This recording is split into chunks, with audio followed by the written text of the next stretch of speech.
Maverick News, the antivirus program for your mind. And now, the Freedom Reporters.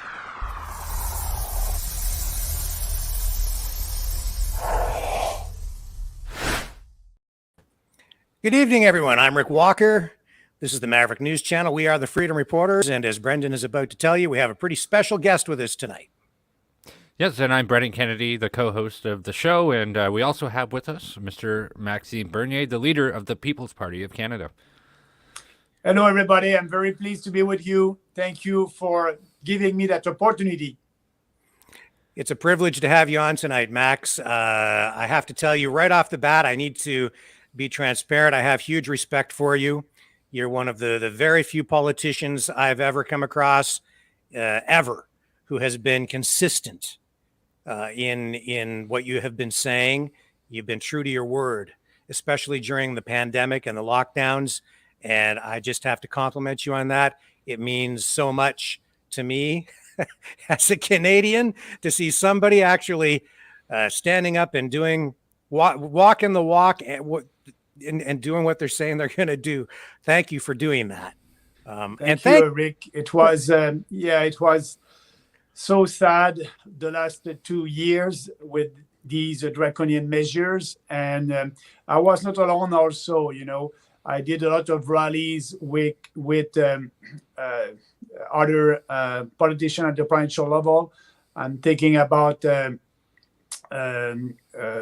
what is his name? Ontario MLL. My God, I just forgot his name. Randy Hillier. Randy Sorry. Hillier. Yeah.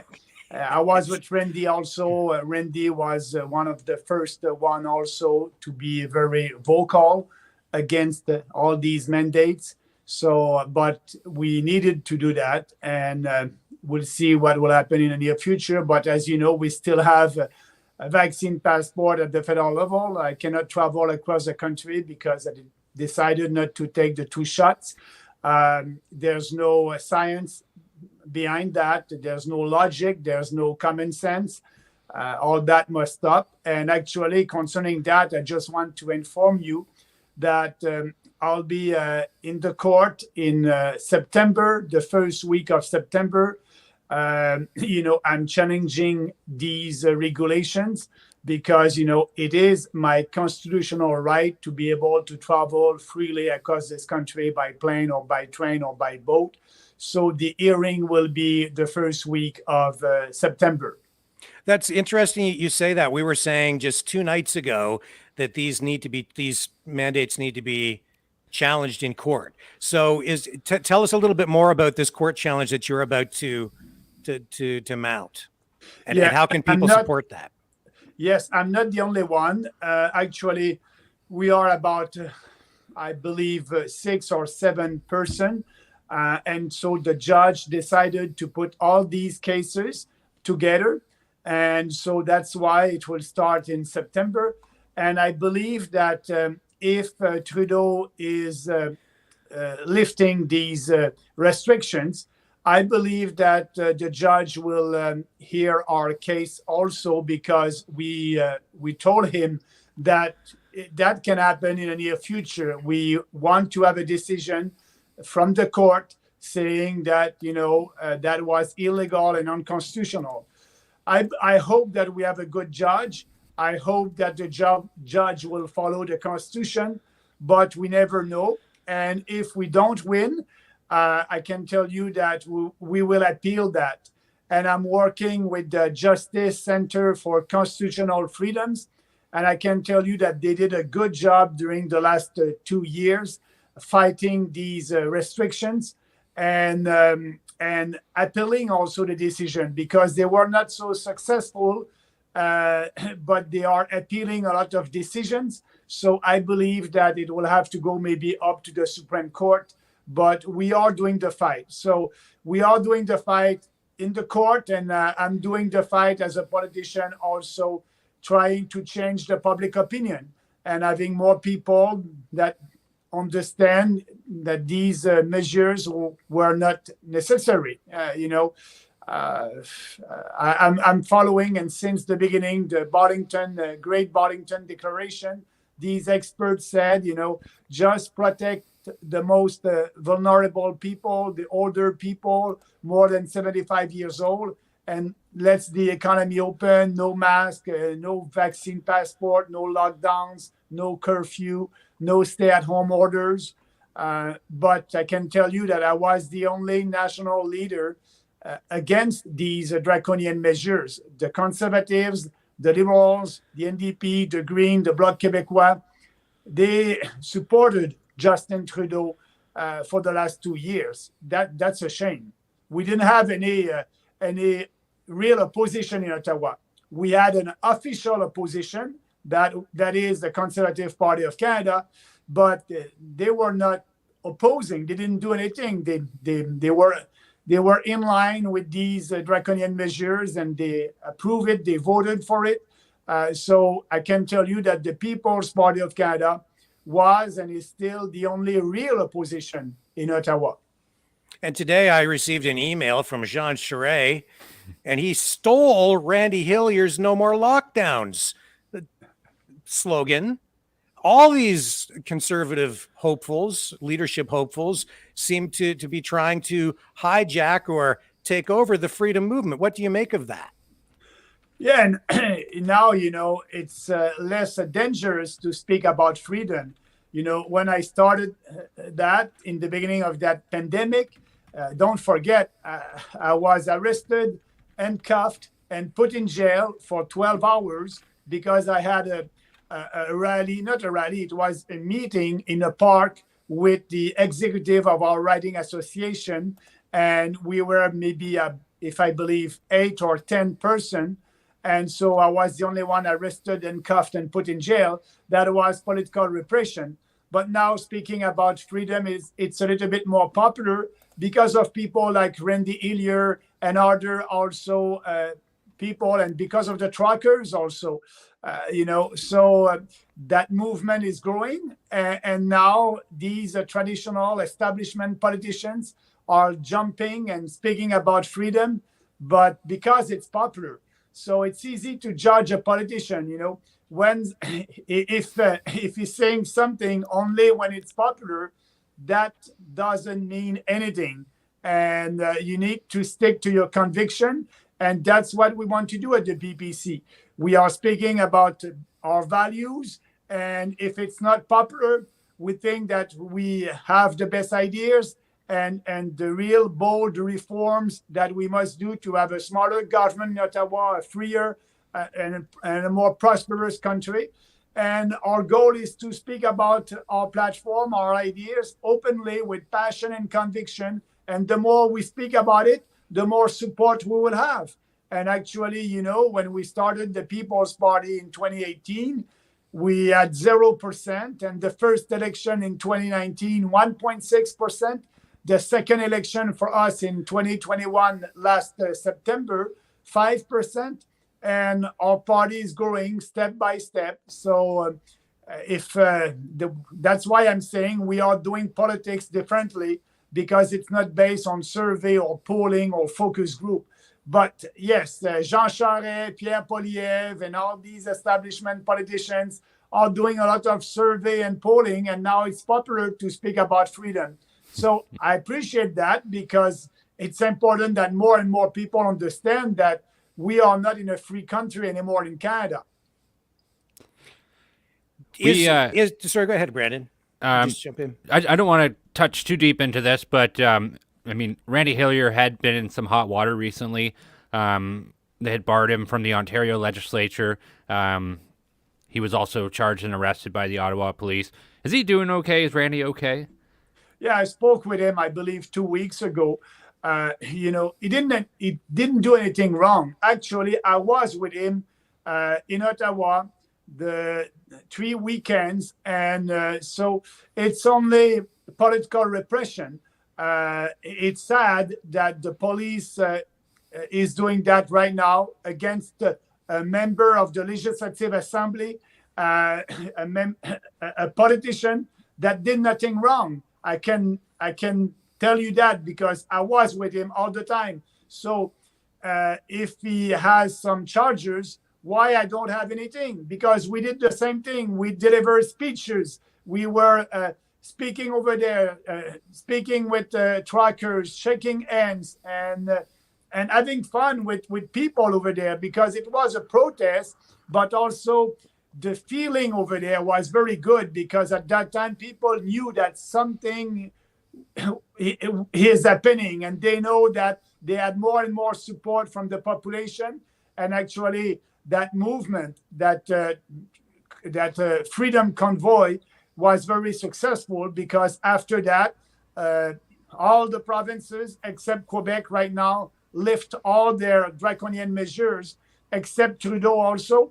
But we will do that fight, and I'm optimistic that we'll be able to win that, and everybody must be able to travel in Canada by plane or by train without having to show their papers. It's very clear that these travel mandates are discriminatory, and I would think on that basis alone they're unconstitutional. How can people support what you are doing? Do you need donations? Should people be making donations to the JCCF? What can people do? Yeah, actually, yes. Because, as you know, the Justice Center for Constitutional Freedoms is a nonprofit organization, and they don't receive any money from any government. And so they're very independent, and their goal is always to fight for more freedom and less government. So if people want to donate to them, they can go on their website. And for us, the People's Party, we didn't receive any money from the government during the pandemic. Remember, the Conservatives, the Liberals, they had subsidies from the government during the pandemic. We said no to that. We are raising money with our supporters. And if people want to know more about the People's Party, they can go also on our website, peoplespartyofcanada.ca. They can become a member. They can also donate. They can look at our newsletter. So there's different way, and they can participate also, being part of their riding association in their riding. Actually, I'm starting a road trip. I'll be in Atlantic Canada the first 3 weeks of May. I will travel by car, because, as you know, I cannot fly. I will travel by car. And my goal is to meet our people looking for candidates. We want to be ready for the next general election, and we want to have a candidate in every riding. That's important for us. We want to give the opportunity to every single Canadian to be able to vote for their values. So I'm meeting our riding association. I will meet some people. I will do a meet and greet. And if people want to know more about that, they can follow me on Twitter, on our website, peoplespartyofcanada.ca, on Instagram, on Rumble. So every day we'll do something over there. And I'm looking forward for that road trip with our team. Is this coalition between the NDP and the Liberals that seems to be giving the Liberal government a lease on life, at least until 2025, potentially, is that a good thing for the PPC? Does it give the party more time to get organized before the next election? Yeah, first, we must say that it's a bad thing for Canadians, because that means more socialism, more big government, more spending with money that we don't have. And so we are paying for that. All these huge deficit. Don't forget, Trudeau, the last 2 years, did a $450 billion deficit. And that was the Bank of Canada that bought the Canadian bonds. And that's why we have inflation. They printed money out of thin air. And now, because of that, you have the inflation tax. It's a real tax. Now it's 6.7%, and that will increase. But people know that the real inflation is more than 6.7%. If you do your grocery, your transportation, gas, food, it is more than that. And so inflation is bad. Everybody is poor. It's a kind of a regressive tax because the middle class and the poor are more affected by that tax. It's an unfair tax. For the rich, it's okay, but for the middle class and the poor, it's very bad. So we need to fight that. But now with Trudeau, what I'm saying, and the NDP, that will be more spending. And also only the interest on our debt for this year, that will be $24 billion that we are paying the interest every year, $24 billion. So imagine what we can do with $24 billion. And these new programs in the last budget, Trudeau spent $50 billion more money, more new programs, because the NDP was asking for that. So more spending, more inflation, and everybody will be poor. So that's very bad for Canadians. And for us as a political party, the only good news is, yes, like you said, we will have more time to build the party, more time to raise money, more time to put aside money in the bank. Actually, we are fiscally responsible. We spent about $1.3 million at the last general election. We don't have any debts. We don't have any deficit, and we'll have a surplus this year about $400,000 that we will put aside for the next election. So we are spending the money that we raise, and we are looking for being sure that at the next election, our goal is to have maybe 2 million in banks that will be able to promote the party, because we cannot count on the mainstream media to promote our ideas or to speak about us. But the good news for the next general election, I will be part of the national debates. I will be debating against these establishment leaders, and that will be a real debate, because you're going to see all these establishment political leaders saying almost the same thing, and us speaking the truth based on facts and on values and principles. So that will be interesting, and I'm looking forward for that. Answering your question, yeah, because we'll have more time, we'll be able to be ready for the next election. I'm very concerned about the way they're using lawfare to shut down and shut up political opponents. And now we're seeing legislation pending that will bring more censorship to Canada through the internet. We're seeing that Justin Trudeau wants to license journalists and give favorable treatment to the mainstream media. Can I get your thoughts on those things? Oh, yeah, that's, that's not the Canadian way. And I'm not surprised. Actually, Justin Trudeau, is giving $1.2 billion to CBC, and also about $500 million to the mainstream media during the pandemic, and with all the advertising, the propaganda. So that's why, you had during the pandemic one narrative coming from the government, and the media didn't allow any dissident voices. And that's very bad. That's very bad for the democracy. And now they want to put more censorship. We have the censorship coming from the big techs and the big corporation, Twitter, YouTube. Actually, I'm shadow banned right now on Twitter. Usually I'm growing by 1,000 new followers every week. And for the last month, I'm still at the same number of followers, about 185,000 followers. So I'm shadow banned, and that's a real censorship. So now Trudeau wants to add to that by the government, a civil servant. If you're very popular on YouTube and you will be like a media, you'll have to pay a tax, and you'll be regulated by the CRTC. So we don't want that.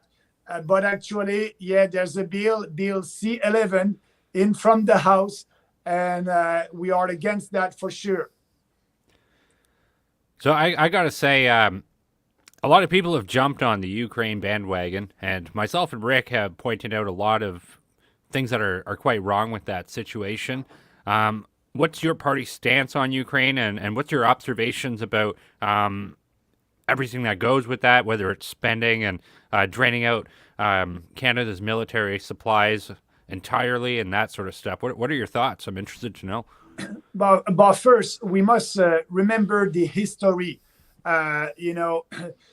19 around the 1960s, John F. Kennedy was the president of the United States, and you had the Soviet Union, and the Soviet wanted to have a base in Cuba, and that was the Cuba crisis. And Kennedy said, "No, I don't want you to have a base at my doors."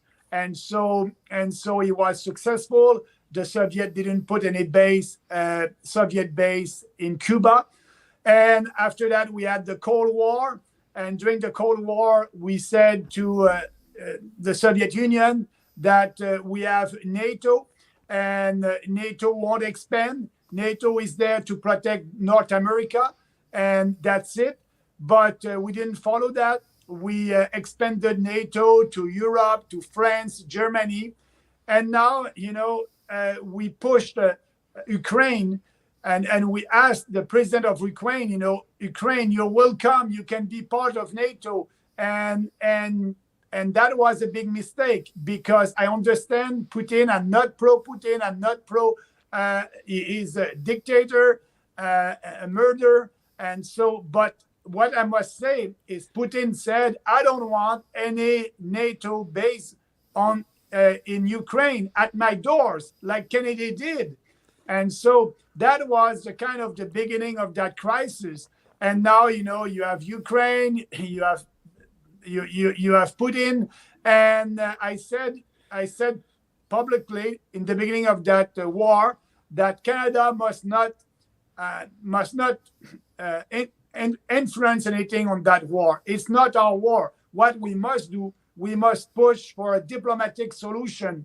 And the diplomatic solution must be for us in the West to say to Putin, yes, we won't put any NATO base at your doors in Ukraine, and having a discussion, a diplomatic discussion.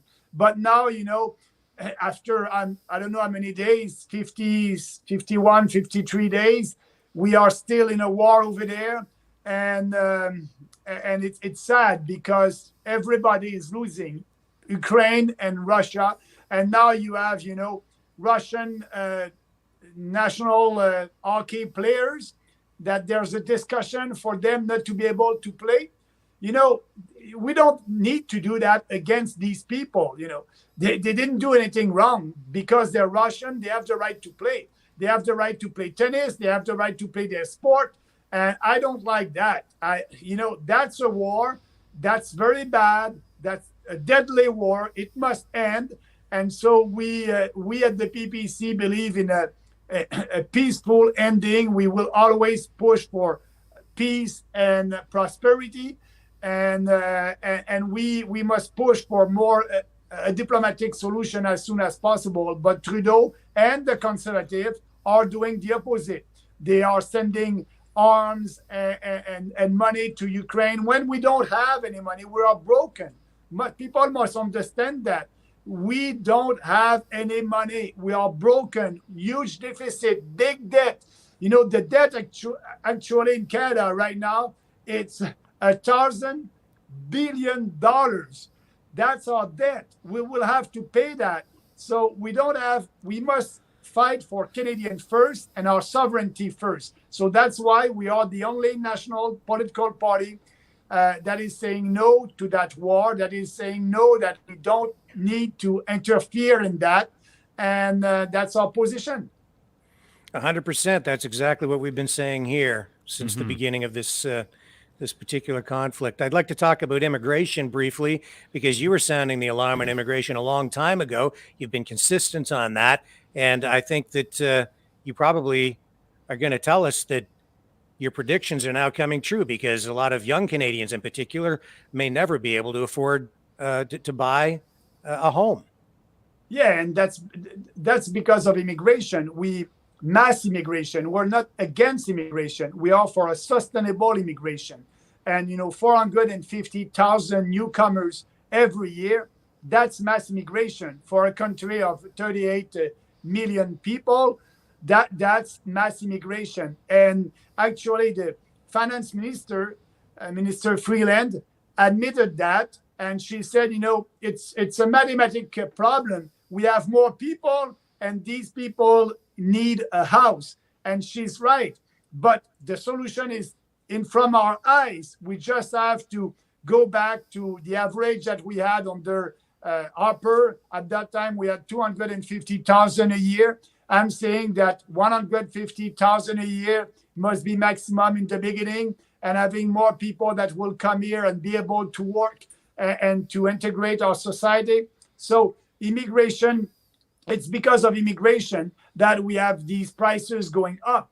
And also the policy from the Bank of Canada with the target of 2% inflation. 2% inflation or 20% inflation is bad. Inflation is bad. You are losing your purchasing power. Everybody is paying that inflation tax. Everybody is becoming poor. I don't believe that a Canadian worker will have an increase in his salary this year at 6.7%. If it's not the case, he's losing. We are losing, and we are paying for these deficit and debt. And so the solution for immigration, a sustainable immigration, that will help prices for houses in big cities will go down.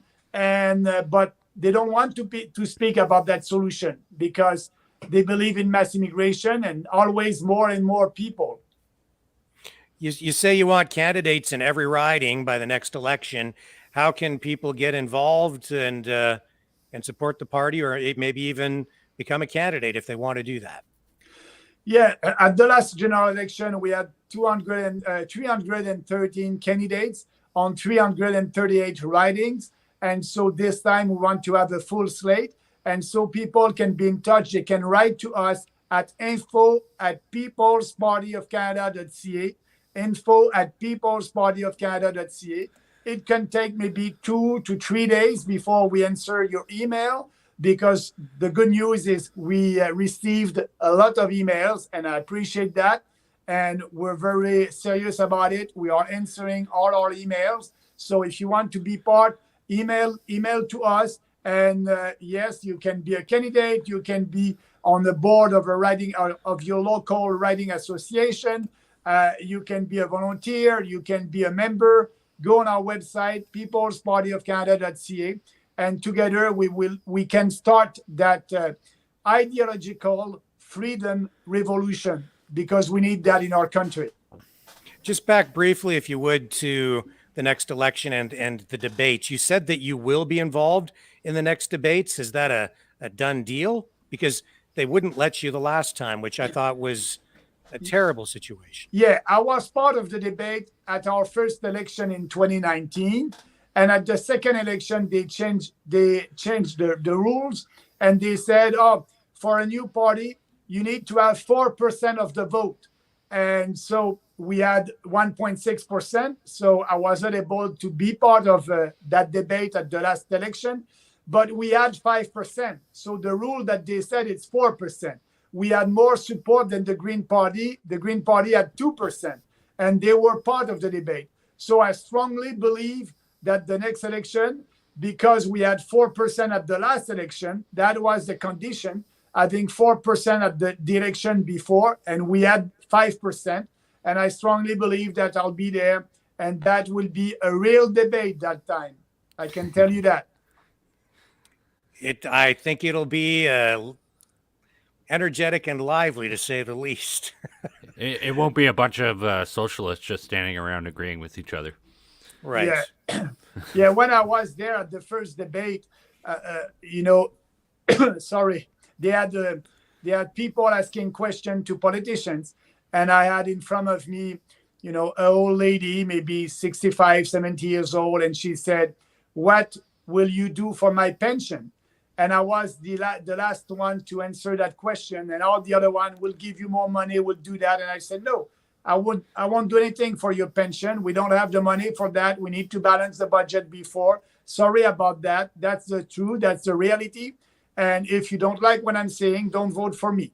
And that was pretty clear. And I remember after that, when I was back on the road and campaigning, people said, "Oh, Bernier, I really appreciate what you said, and you were not, you were direct and answering a question with facts. And we don't pander to any special interest group. We are doing politics for all Canadians. That's it. Well, Max, I know that we wanted to kind of limit the time here a little bit tonight because you're so busy. Is there anything else that you would like to touch on tonight? Anything that we might have missed that is of importance? Well, first of all, I want to thank you for giving me that opportunity and for what you're doing. It's very important. We need to have more people like you, and I hope that you won't be censored. It's always a big challenge. Try to be on social media, but I appreciate it, and I hope that in the near future, if you want to know more about the People's Party and our policies, don't hesitate to be in touch with us. And for me, the last message for our viewers is, the People's Party of Canada is the only party that, we have faith in people. We have faith that you have the ability, the dignity, and the right to make your own decisions and determine your own destiny.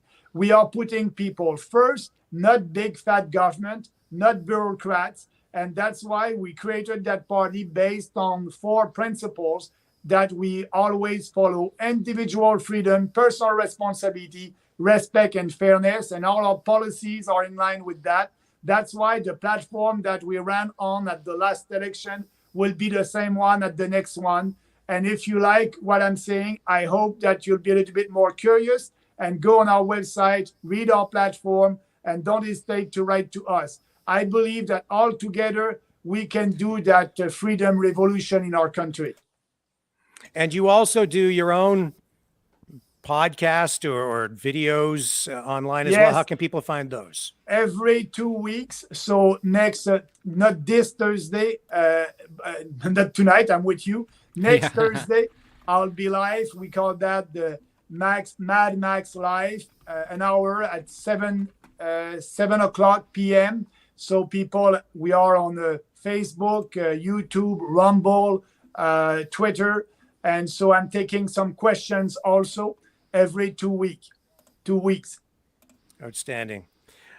Well, folks, there you have it. Maxime Bernier, leader of the People's Party of Canada. Max, thank you so much for sharing your valuable time with us tonight. I'm sure that the viewers will find what you've said to be very valuable. And again, on behalf of Canada and all of our Maverick family here, thank you for being consistent and true to your word. Thank you, guys. Thank you for what you're doing, and have a nice evening. Bye-bye. Thank you. And thank you so much. Hey, reach out anytime, okay? If you ever need anything, so let us know. Yeah, hopefully we'll get you back on again soon. Oh, It's yeah. been a pleasure. Right. Thank you, sir. You have a great night. Thank you. And there you have it, folks. Maxime Bernier, PPC leader. And honestly, he has been so consistent. He does what he says he's going to do. Find me another politician who does that.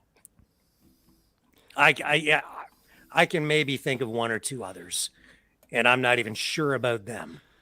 But he's proven it over and over and over again. He went to jail for you. Yeah.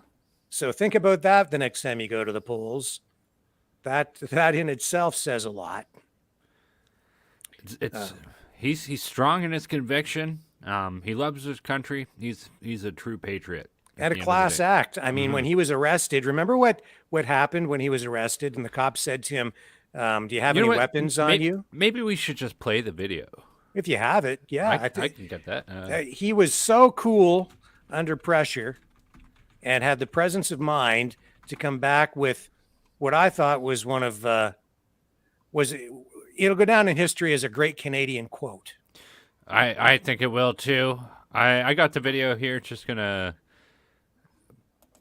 block this commercial here, and so this is what happened last year. I couldn't believe it when they arrested him. I was astonished. But here it is. I'll get you signature, okay? Thank you. The other hand? That's People's Party of Canada leader Maxime Bernier being arrested in Manitoba today. Oh, that's not the raw took him into footage. custody just outside of Winnipeg after he... Oh, they blocked out what he said. Of course they did, because, that's what they do. They're all about spin and censorship. So what did he say? The cop said, do you have any weapons on you? And he said, no, only my words.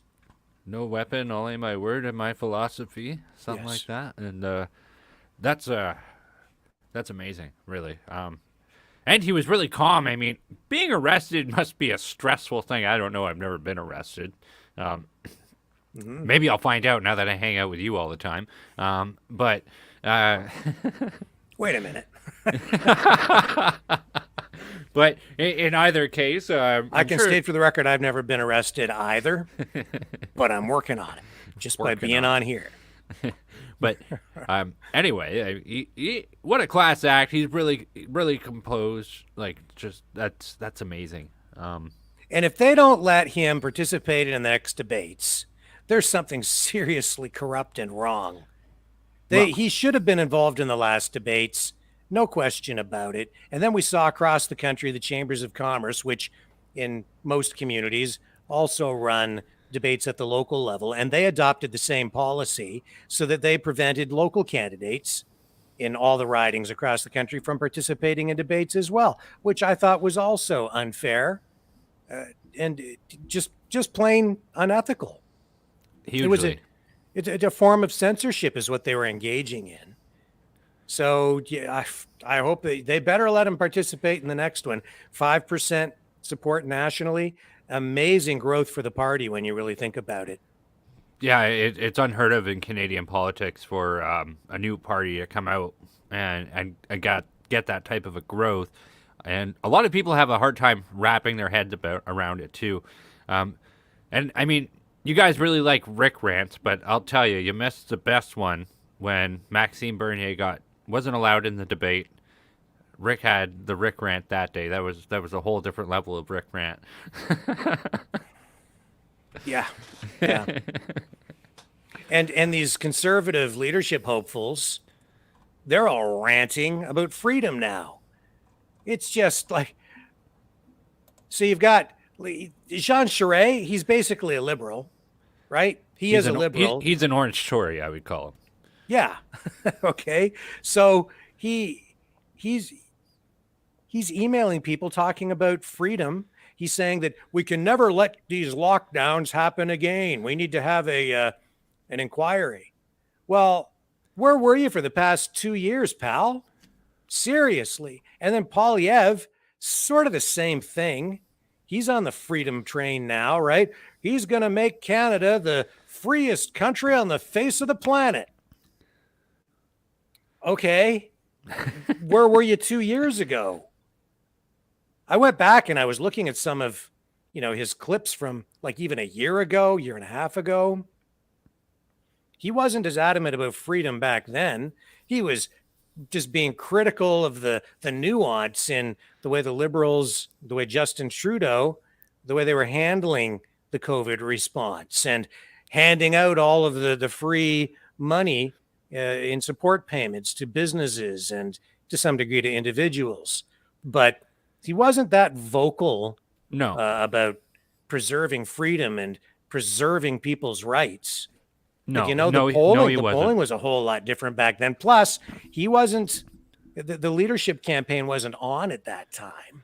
So he was sort of under the thumb of Aaron O'Toole. But I think the mark of a true leader is someone who stands up on a basis of principle, on a consistent basis, regardless of what it might mean even for their political career, right? Yeah. Now, I'll tip my hat to Pierre on one thing. He's been saying just inflation for over a year, more or less. Now they're blaming inflation on Putin. So thank God he was doing that, because, people who had the blinders on would have probably just believe it. But I think he has mentioned it enough times that people kind of understand that I don't really buy that this is Putin's inflation. This is just inflation. But see, the problem with all these conservatives, and it's the same thing with Doug Ford, is people think they're conservatives just because they take a conservative approach to economics. So if they're fiscally conservative, he's a real conservative. We better vote for Doug Ford because he's for buck a beer and lower taxes or whatever other economic policies he might have. And Pierre Poilievre goes around talking about inflation and money printing and all of those key fiscal conservative policies. So he's on the right side of that. But as far as I'm concerned, what good is any of that if you don't have your freedom? So yeah, for sure. He might have been spouting off about just inflation, which is a campaign slogan, a little phrase that he came up with that's kind of cute. Okay, fair enough. Whatever, you're talking about inflation, but I'm more concerned that to me, that has not been the top issue for the past 2 years. No, it's been freedom. It's been the charter. It's been the use of the notwithstanding clause. It's been the invocation of the Emergencies Act. Those are the things that have been a direct assault on Canadians, specifically a very targeted group of Canadians who have been fighting for freedom. And where was Pierre Poilievre in the early days of that? If you want a true leader, you need somebody who is consistent in what they stand up for, but also someone who is able, at the beginning of any kind of crisis and when an issue emerges, that they recognize what the right and wrong side of these issues are from the beginning so that they make good decisions on behalf of the country. If you have Paul, it's easy to sit there and employ hindsight because that's always 2020.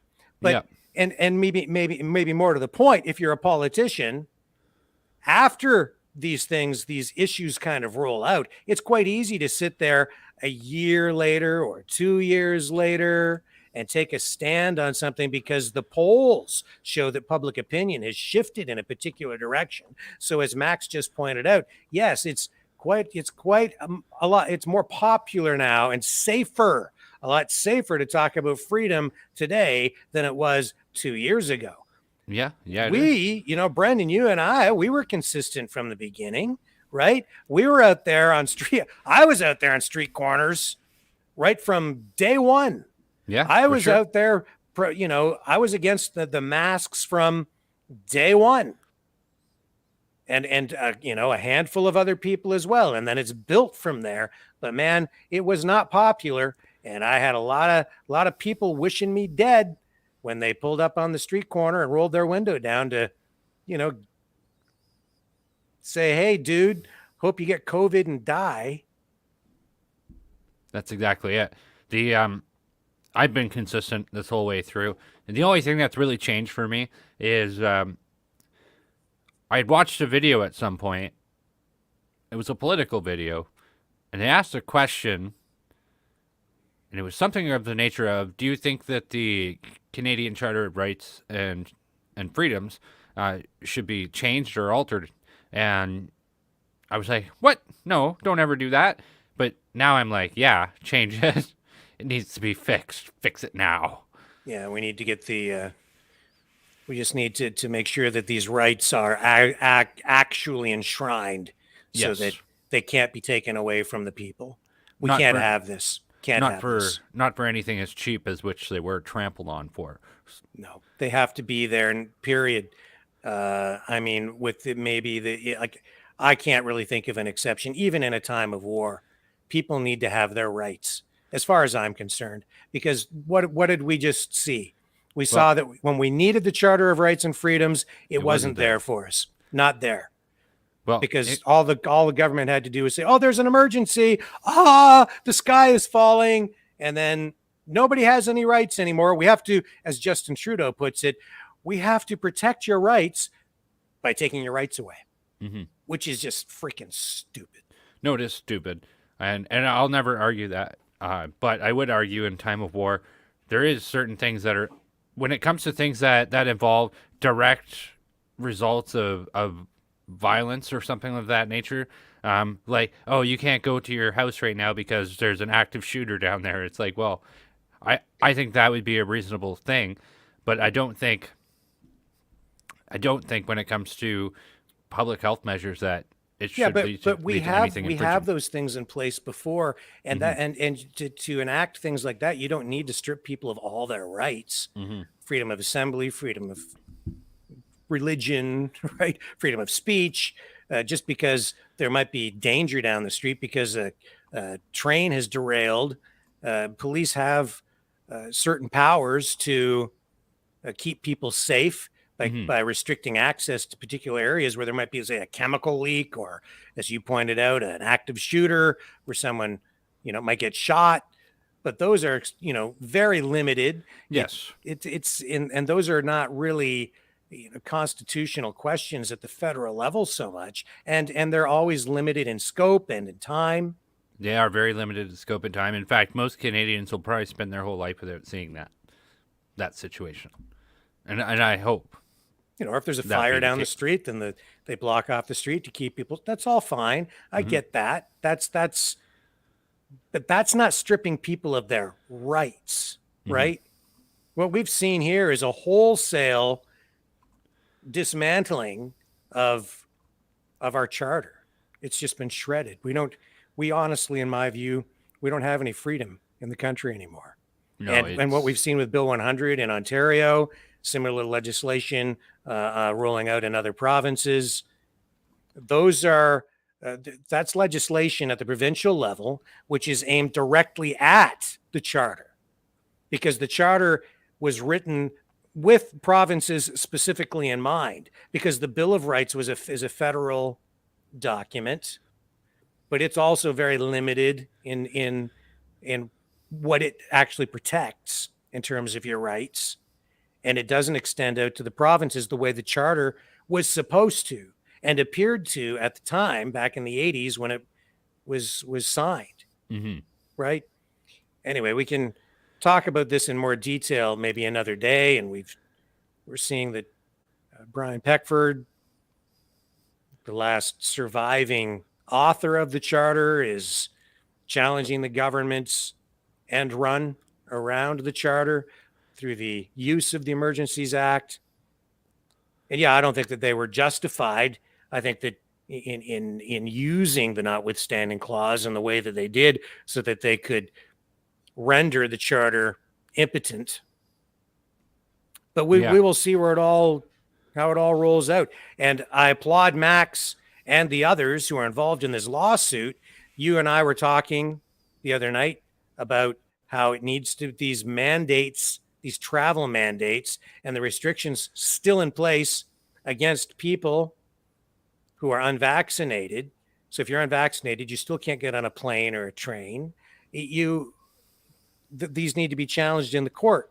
Well, I'm glad to see that it is being challenged.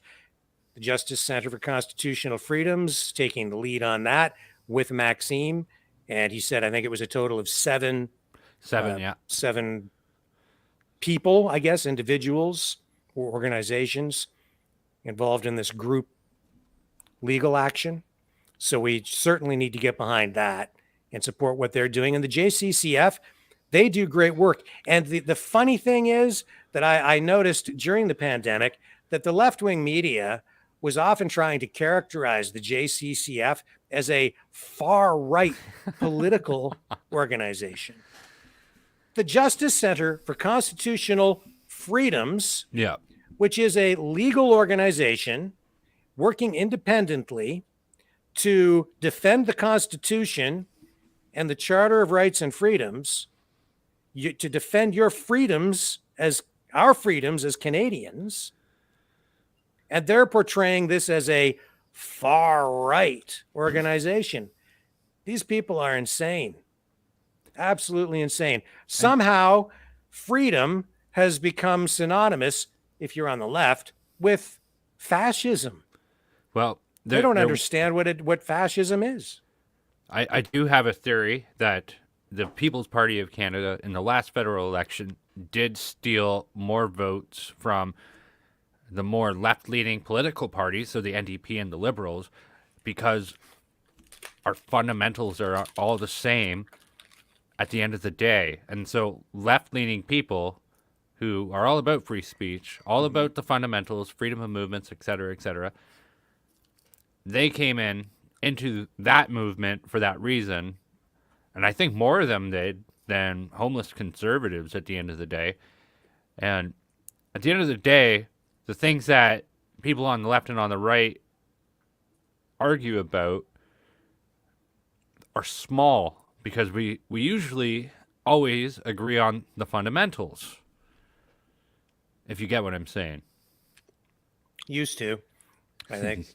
less so these days. There's a lot more polarization. But I'll say this. Maxime Bernier, by far the strongest leader at the federal level of any of the federal parties.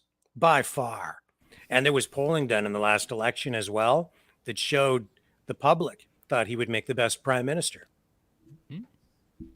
That's if you want to talk about polling, that was a poll that was conducted during the election. He was seen by Canadians as being the strongest leader. And I believe that. Yeah, I do too. I don't know who the Conservatives will end up with. It may very well be Pierre. It could be one of the others. Politics is a strange game, and there's still a lot of ground to cover between now and the decision that the Conservative Party makes when they choose their next leader. But I'll tell you this, whoever it is, they're going to be up against some pretty stiff opposition, at least on the leadership side, when they compared to Maxime Bernier, who, by the way, came within 1% of winning the Conservative leadership himself while he was a member of the Conservative Party. But again, true to his word. I'm sorry, I keep just cutting off because of the delay here in the audio, I think, Brendan. But true to his word, he stood by his convictions, his beliefs, went off and started his own party because he felt that the Conservatives were just too far gone, too corrupt, and just not invested in true conservative ideology. Yeah. That's for sure. Well, I think now we should roll the 30-second break clip and roll into the next segment. Sure. We do have additional content. We were only able to book Max for the 30-minute time frame today, as he is very busy. He's working on stuff. But we still do have an awesome show for the rest of the evening. Stay tuned. And we're just going to roll this quick 30-second clip here. We'll be right back. Stay with us. The New World Order. Government overreach. The Great Reset. Mainstream media lies. Now more than ever, independent voices are needed.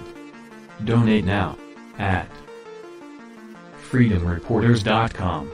That's freedomreporters.com. Maverick News.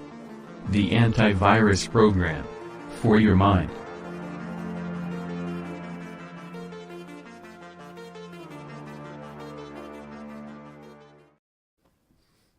And you can donate at freedomreporters.com. You can click the hot link in the YouTube, Facebook, and Rumble descriptions and support our work here. We do need your help. We're here fighting an information war, and we are on the front lines in that information war, as you've seen here tonight. We haven't gone to jail yet, but you never know. We are working on it because we're here stepping on some socialist, left-wing, radical, fascist toes every night. And believe me, sooner or later, they're going to catch up with us. So support us while you can. Keep on watching because you never know if we're going to be here tomorrow. But we will continue to fight, and we are expanding our operation. We're expanding it onto other social media platforms. I think probably by next week we'll have some additional platforms online. And our website should be up probably by next week as well. So that's an encouraging thing as well. And we couldn't have been even achieved what we have so far without you guys. We are extremely grateful for the support we've had so far. You guys have become like family to us. we do have a Maverick family happening here, and you guys are all a bunch of Maverick Top Guns as far as I'm concerned. You could also support us by giving this video a thumbs up, sharing it with all your friends and all your family.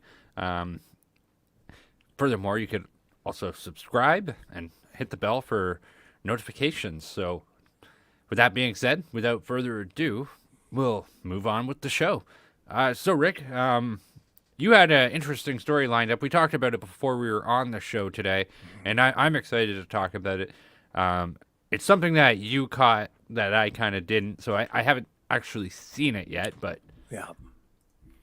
Well, this, I don't even like to tell you this stuff, folks. And again, I'm going to tell you some things that as Canadians and Americans, you probably don't want to hear this. I don't like knowing it. I wish a lot of days I wish I didn't know what I know, because ignorance is bliss. But right now, there are terrorists on their way to Ukraine to fight the Russians alongside the Ukrainian forces. These are basically Al-Qaeda fighters. Do you ever wonder why things don't make sense in our countries anymore? You ever stop to think, why is it that, like, back 15 years ago, we were fighting the war on terror and we were fighting against Al-Qaeda. And then in the next breath, as the next chapter opens, we see our prime minister giving terrorists $10 million. And it seems like the government has suddenly flipped the script. And for some reason, we seem to be in league with terrorists. It doesn't seem to quite make sense. And the government doesn't really come right out and say it. A lot of this just doesn't seem to as I say, it just seems kind of crazy. Well, folks, I'll tell you why. Can we just pull that off, please, Brendan? Oh, sorry, it was meant to put up the Omar Khadr thing, but anyway, go ahead. No, don't worry about that. Everybody kind of knows the Omar Khadr story. I don't want to get too deep into that. That's almost like it's going to lead us down just a slightly different path. What is important is tonight we have terrorists on their way to Ukraine. And here's just one of the stories about it. This is from Al Mayadeen. And what we're seeing here is about 450 extremists from various nationalities arrive in Idlib to fight against Russian troops after leaving Syria and passing through Turkey. Why is this happening? Because this is the way our leaders play the game these days. And you probably don't want to know this.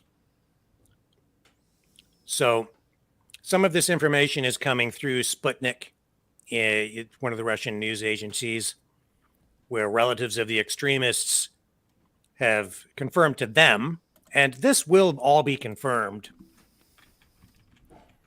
guaranteed. So what we know is that relatives of some of these extremists told journalists that fighters from the terrorist group Hayat Tahrir al-Sham, which is a rebranded terrorist group called Jabhat al-Nusra, which is, what is that? It's just a rebranded Al-Qaeda. It's like this is Al-Qaeda. These guys are Al-Qaeda terrorists. Damn. So they're answering the call from Volodymyr Zelensky for foreign fighters to come in. And as I said last night, this war in Ukraine, if you really want to look at it honestly, what is it? It's a proxy war. It's a war that is being waged by the United States mainly and the supporting countries through NATO, and they're fighting this proxy war with Russia through Ukraine. I told you before that they really wanted to fight this war through Syria before, back in like 2015, 2016. I could see all the propaganda happening then, but then the US presidential election happened and Clinton's plans were derailed and it just didn't unfold quite the way that they wanted to. So they never really got to, there were a lot of efforts to to pull US troops into Syria and bring more NATO, US, and Canadian involvement in that conflict. But it didn't quite unfold the way they wanted it to. And a lot of that was because of Trump, and his foreign policies were different, and he wanted to keep all of us, keep the West out of these wars, and we didn't go to war when Trump was in office, okay? So that's why he was also accused constantly of being a Russian stooge. Russia, Russia, Russia, the whole Russia hoax. And we're seeing a lot of that even play out now with there's some charges that are being laid as a result of the Germ report, which is now coming to some degree to some fruition. But here, what we have going on is something that's actually, it's an old strategy that they've been using since, really the Cold War. And it's pretty disgusting. And the average person doesn't really understand what they're doing. They can't really send in U.S. troops, like official U.S. troops or Canadian troops. Because if they do, now it's like, that's like a full-on, let's go to war with Russia. Let's get right up in his face and see how the chips fall, right? And I think to some degree they'd like to do that, as we illustrated earlier this week. But what they're really doing here is they are getting into bed with neo-Nazis in Ukraine, terrorists from other countries, including Al-Qaeda. And they've done this before over and over again, whether you're looking at Syria or you're looking at any of these countries in the Middle East. So one day they're fighting Al-Qaeda in Iraq, and then the next day or the next year, they're arming Al-Qaeda in Syria to go up against the Russian forces and the Syrian forces in that country, a country that has basically been destroyed over the past decade. You could also take it back a couple of decades before that, because, under George Bush Sr., he had funded and armed Osama bin Laden. That's a very well-known story, because at the time, Russia was in Afghanistan at that point. It's just this vicious circle of the same stuff happening over and over and over and over again. And look at this guy right here. Like this guy, the markings, that indicates that, to me anyway, that he is part of a terrorist group. The insignia right here on his fatigues. Yeah. So why do we do this? Because the United States, NATO, Canada, it isn't about, for them, defending democracy. It isn't about doing what's right. Not really. Not really. It's about money. It's about arms sales. It's about furthering political interests, many of which I think for these politicians are selfish interests in a country that is corrupt, namely Ukraine, one of the most corrupt countries in the world. And in order to achieve their political goals, we've seen time and time again that they're willing to get into bed with just about anybody, including terrorists that just a short time ago we were supposed to be at war with. We fighting a war on terror. How much government propaganda have we been fed? Oh, we need to be afraid of the terrorists. Oh, the terrorists are out for you. And then it creates this whole kind of backlash against Muslim culture. Some of it, I don't know. Looking back on the 2000s now and what we have now, in my opinion, there are aspects of Islam that deserve critical thinking. It is not without criticism. And now you can't even do that because, well, that's Islamophobia. Oh, blah, blah, blah, blah, blah. It's like, Well, what we're getting now is Russia-phobia, no, we're getting and it's Russia. not right. It's not fair, but it's all part of the current propaganda that we're getting from our own government and the mainstream media here in Canada and the United States. It's craziness, folks, and the majority of people do buy it because they don't know any better. They don't know the history. They're too busy just living, most people are just too busy living their lives. They don't dig too deep into international politics. Most people don't dig too deep into domestic politics. They're just too busy trying to make a living, take care of their families. Totally understandable. But when you have a situation like that, it's quite easy for the government to pull the wool over a lot of people's eyes and then do crazy, inhumane things. What did we see from Justin Trudeau yesterday, talking about sending more heavy artillery? But he can't tell you too much about how much we're sending or where it's coming from or exactly where it's going to or how much money is really going to be spent as we just send over more heavy artillery that we can ill afford to finance. Canadian military doesn't have much to begin with, but boy, he's going to send a bunch over there. And just for dramatic point, so take a look at the difference. I'm going to steal the screen for a second, if that's okay, Rick. Sure, yeah. This is how ABC is reporting this story. Look at the difference in title. Syrian fighters. It's like, what? Right. But who are these Syrian fighters? They're actually, what they are is they are Al-Qaeda fighters, terrorists who, during the Syrian conflict, a lot of them were sent to Idlib instead of being killed. They were sort of given an ultimatum by the forces at the time. It was like, you guys go here or you're dead. So they're not like in prison there or anything, but they've been sort of corralled.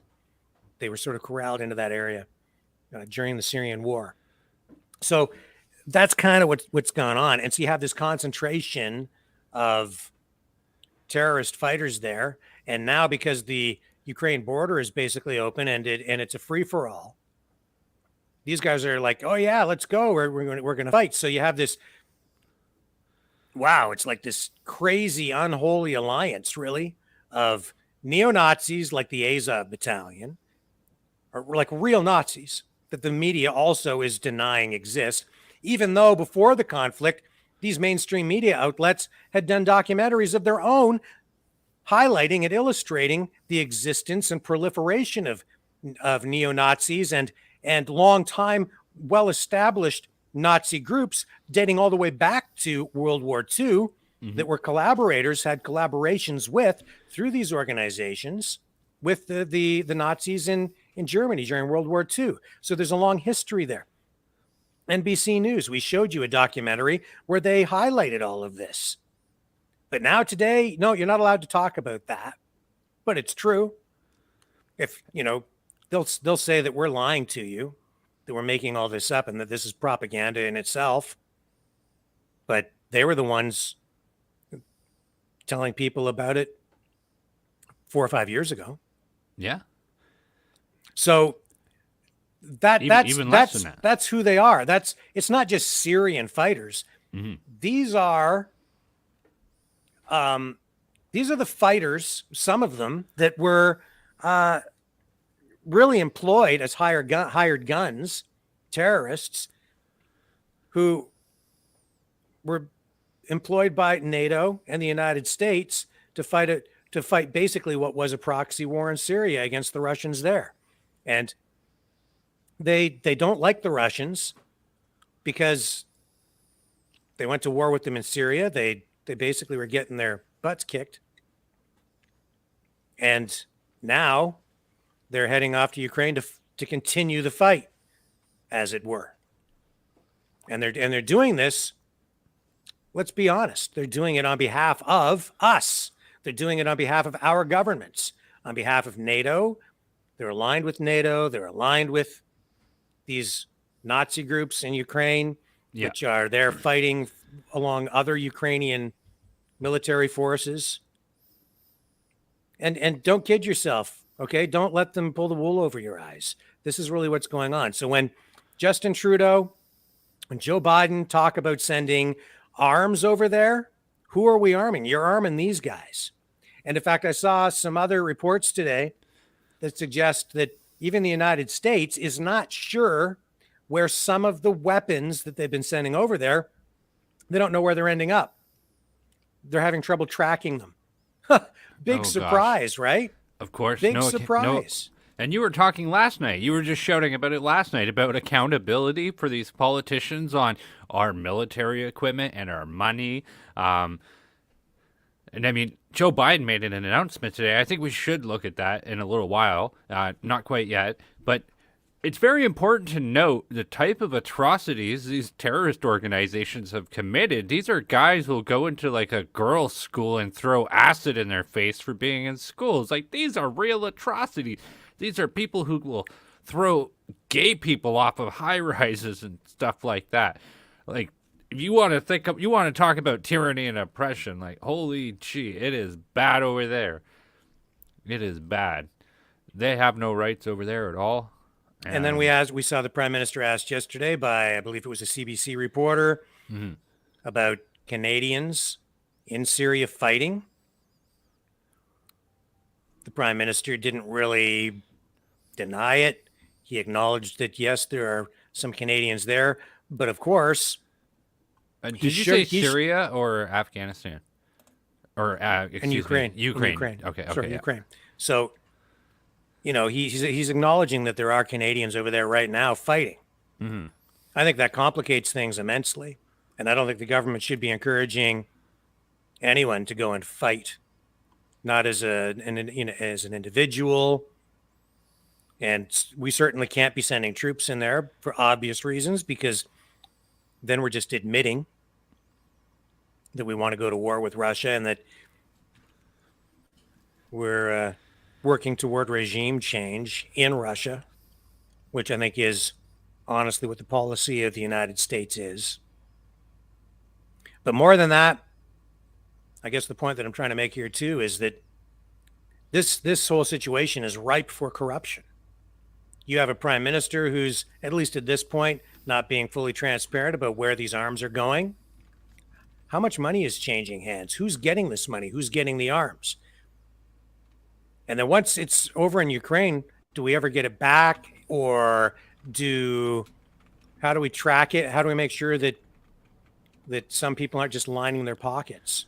Because it seems to me that in a situation like this, as we've seen before, some people get very, very rich. And do you think for 1 minute, honestly, that the United States under Joe Biden left all that military hardware in Afghanistan because they had no choice?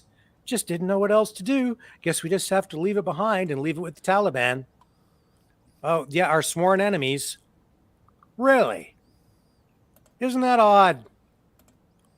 This stuff just seems to keep happening over and over and over again. How unfortunate, I guess, for the U.S. taxpayer to see all that military hardware fall into the hands of our sworn enemies, the Taliban. Yeah, well, you know what? The United States has been arming the Taliban in certain situations over a past number of years, because again, we have leaders who are not being honest and truthful with us, and in many respects, we're on the wrong side of some of this conflict. Not to say that Putin's on the right side, he's not. But this war never had to happen. And right now, it's pretty clear that, as Max said, we need a negotiated settlement, but our side's not interested. We're all losers here. Yeah, and we should all be asking why. Why aren't they interested in a negotiated settlement? We're not asking the right questions, and we're not holding our leaders accountable because too many of us are just drinking the Kool-Aid and believing what they're telling us. You hit on a good point there about corruption and lining pockets. There is a lot of opportunities for corruption and lining pockets here. And traditionally, in other war-torn countries or other conflicts that they've had, a lot of this stuff disappears from military warehouses and ends up into the hands of the black market on a regular basis. It's how it works. Yeah.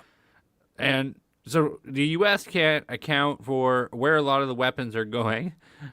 And just, wow, what a big mess. So I'm sorry, and I hate to be the bearer of bad news, but that's really what's been is going on now. It's been going on for a long time.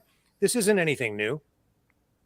This is just a replay of the same BS that we've seen play out in the Middle East over and over and over again, where the public is fed this narrative, but it's really not the story. It's not a truthful story. Mm-hmm. And we're all paying for it, folks. We're paying for it with our tax dollars. Because they're not, let me make this clear too. This heavy artillery that Justin Trudeau promised yesterday, and now I understand Joe Biden, and I think we've got a news conference with him that we're going to queue up here shortly and run his comments from today, but he's looking for more money. So we're sending billions of dollars in aid over there. They're not paying for it. We're paying for it. You're paying for it. Canadians, U.S. citizens, we're financing all of this. We are. And we're doing that with our tax dollars and with borrowed money. Our governments are doing this. They're borrowing from our children's and our grandchildren's futures to finance this crap over in Ukraine. And it's very clear we can't afford this.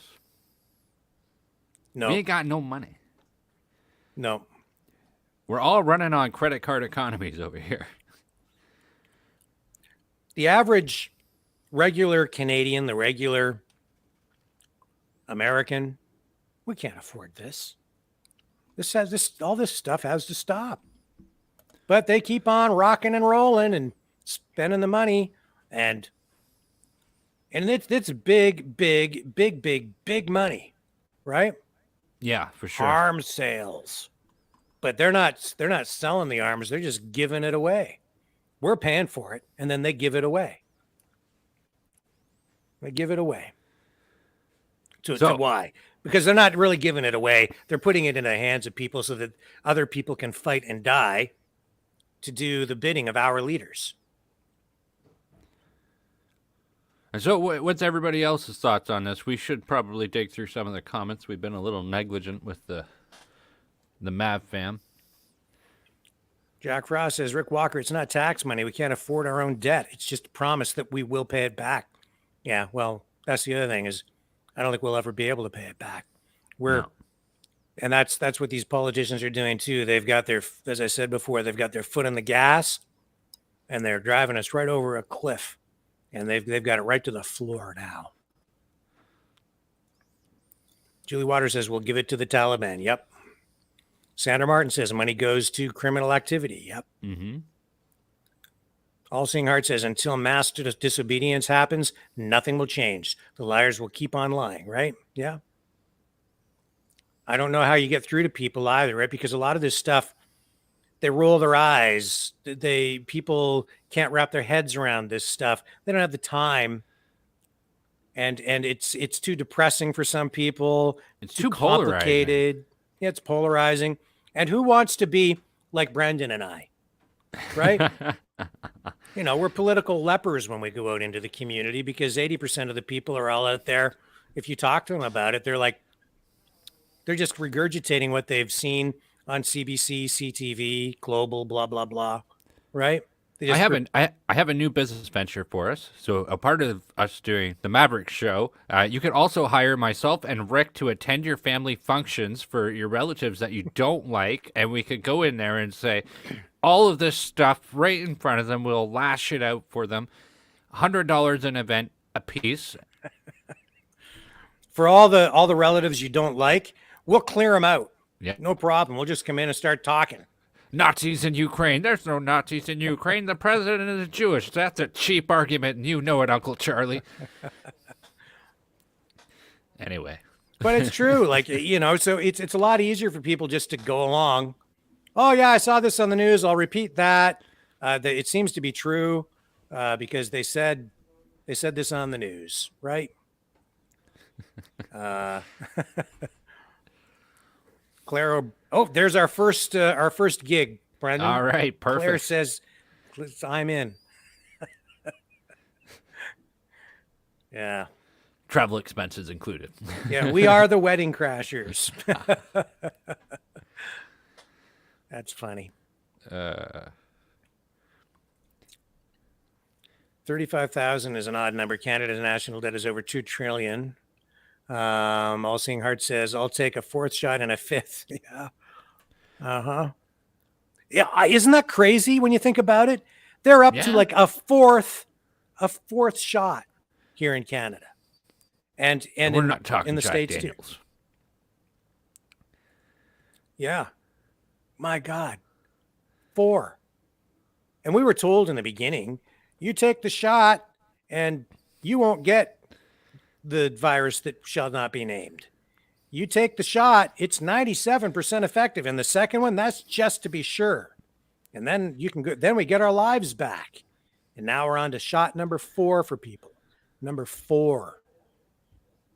When's it going to end? I can't get over it either. Never. It'll never end. I don't think people are buying it either, because there was a story a couple weeks ago where Canada is having to throw out over 1 million different pokes that they can't administer in people. Over 1 million different doses. Could you imagine that? John Murnick says an Ontario NDP campaign guy came to his door just now wearing a mask outside. I asked him why a mask. He said party policy. That's no party. Yes. Yes. Think about that. Think about what you're voting for. I mean, I think we're preaching to the choir here with our audience, obviously, right? Mm-hmm. But if you have some campaign worker, politician, NDP, and then he answers like that, where do you think they're going to go when they get into power? What are they going to do? They're going to make you wear a damn mask too for the rest of your freaking life. I dare them to come into my house. I dare them. I'll have a nice, polite chat with them. It is discouraging, isn't it? It really is. The psychological damage. These masks are like badges, people wear them because it shows their political obedience and to a degree their political affiliation. Big time. It's all about the virtue signal. It shows everybody how virtuous they are. And it's an amazing comparison. We showed everybody the story about when the mask mandates were dropped in the United States by the Florida judge. Her name escapes me right now, but you can look this up for yourself if you weren't here that day. But they dropped it, and Twitter was full of people who received the announcement from the airlines over the Atlantic Ocean, et cetera, et cetera. People were cheering. People were singing. There was a stewardess. She cried her eyes out because of all the trauma and stress she'd been through. People were celebrating on the planes. No more masks. Do you think that people really liked the masks? They would have been, I'm going to keep wearing mine. But overwhelmingly, nobody wanted to wear it when the rule was lifted. There's a lot of pushback on it now, but those people weren't on that airline. I don't think that they have really a say in it. It's not a part And of it depends on where you're located. I know that if you're in California or if you're here in Ontario, you still have a lot of people out there walking around outside wearing masks. It's going to take a long time. I don't know if we'll ever recover psychologically in this generation, in this lifetime, from what they've done to people psychologically. And here we see that this story today, that Russia has sanctioned 61 more Canadians, including top Trudeau staffers, premiers, mayors, and journalists. This, of course, is retaliation by Russia against Canada for the sanctions that we have been imposing. And Max touched on this as well about athletes, Russian athletes who are, being told that they can't participate in sporting events, professional athletes, Olympians, just it's all crazy. But the people that they're naming, I think it's telling in a way as well. When I go down the list, 5 premiers: Ontario Premier Doug Ford, Manitoba Premier Heather Stephenson, Saskatchewan Premier Scott Moe, Alberta Premier Jason Kenney, and British Columbia Premier John Horgan, who's a far left wackazoid. They're all on the list. Toronto Mayor John Tory. It's unfortunate that he has the last name Tory, because he's certainly no conservative. No. Even though he once ran for the leadership of the Conservative Party. Ottawa Mayor Jim Watson, who's also a far left radical wackazoid. They've all been banned from Russia, as of Canada's ambassador to the United Nations, Bob Rae, left-winger.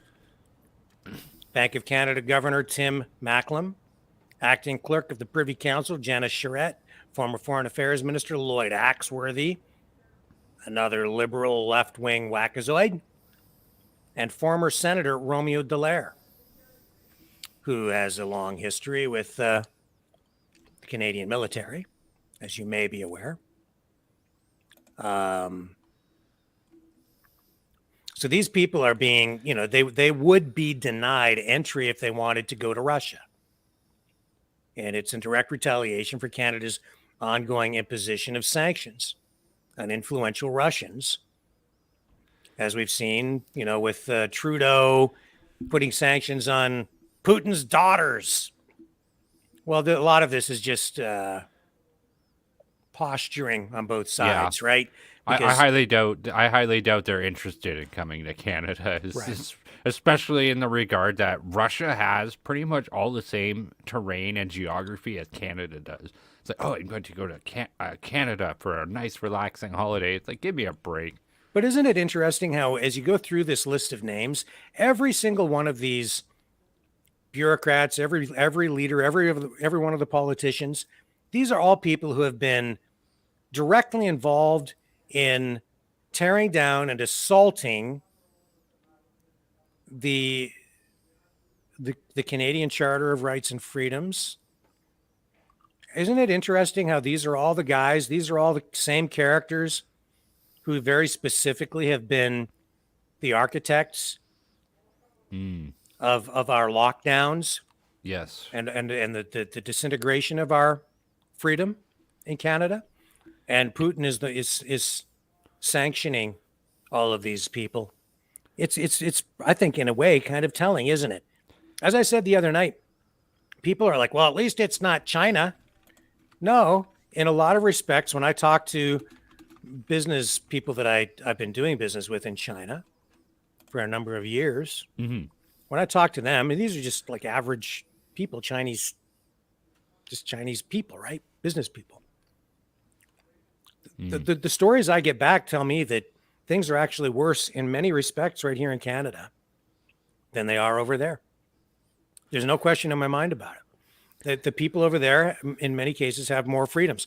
Now, we get stories, and we saw stuff out of Shanghai, all of that, those stories. But when I speak to people in like Shenzhen,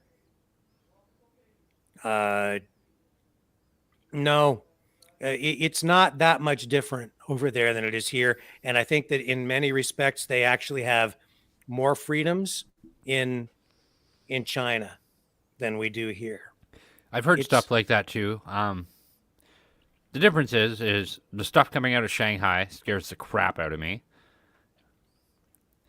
And it seems like it was almost applauded by our media here because they love that sort of stuff. Absolutely love it. Yeah, I think very easily our government would be more than interested to run a same kind of experiment that they did in Shanghai and adopt this. And I think it's ironic that when you take it over to the Russian side, we're seeing that isn't it ironic that we have Vladimir Putin trying to punish the people who have been punishing the Canadians? Yeah, that is ironic. And speaking of all these interesting people that they have blocked from going to Russia, I did see one article today, and it had a statement from the mayor, Jim Watson. He's like, "Oh, I wouldn't be surprised if I was on the list." The mayor, Jim Watson of Ottawa. So interestingly enough, he didn't seem to be on the list. He's like, "Oh, I want to be a part of the cool club too." Block me. It seems ridiculous. And this type of stuff doesn't do anything, right? It, like, oh, so what? Give me a break. Yeah, well, they'll all try to wear it like a badge of honor, which is to be expected, right? Yeah. But I guess it is concerning, though, because it shows that there's just more escalation. We're not heading down the path toward talking to find reconciliation, to find a negotiated settlement to any of this stuff, to keep Ukraine neutral, to not make it part of NATO. Instead, you know what? Ukraine will end up being destroyed, blown to bits. And for what? This didn't have to happen. So No. It's strange. I don't know, man. These leaders that we have, they're terrible. We're just being led by terrible people right now. There's actual true evil at work here. I'm convinced of it. Absolutely. Rick, evil. I like you, but please stop with those cough drops. I'm sorry. I don't want to cough. I'll try to be quiet with my cough drops. He's a real sucker. See what I did there? Boop.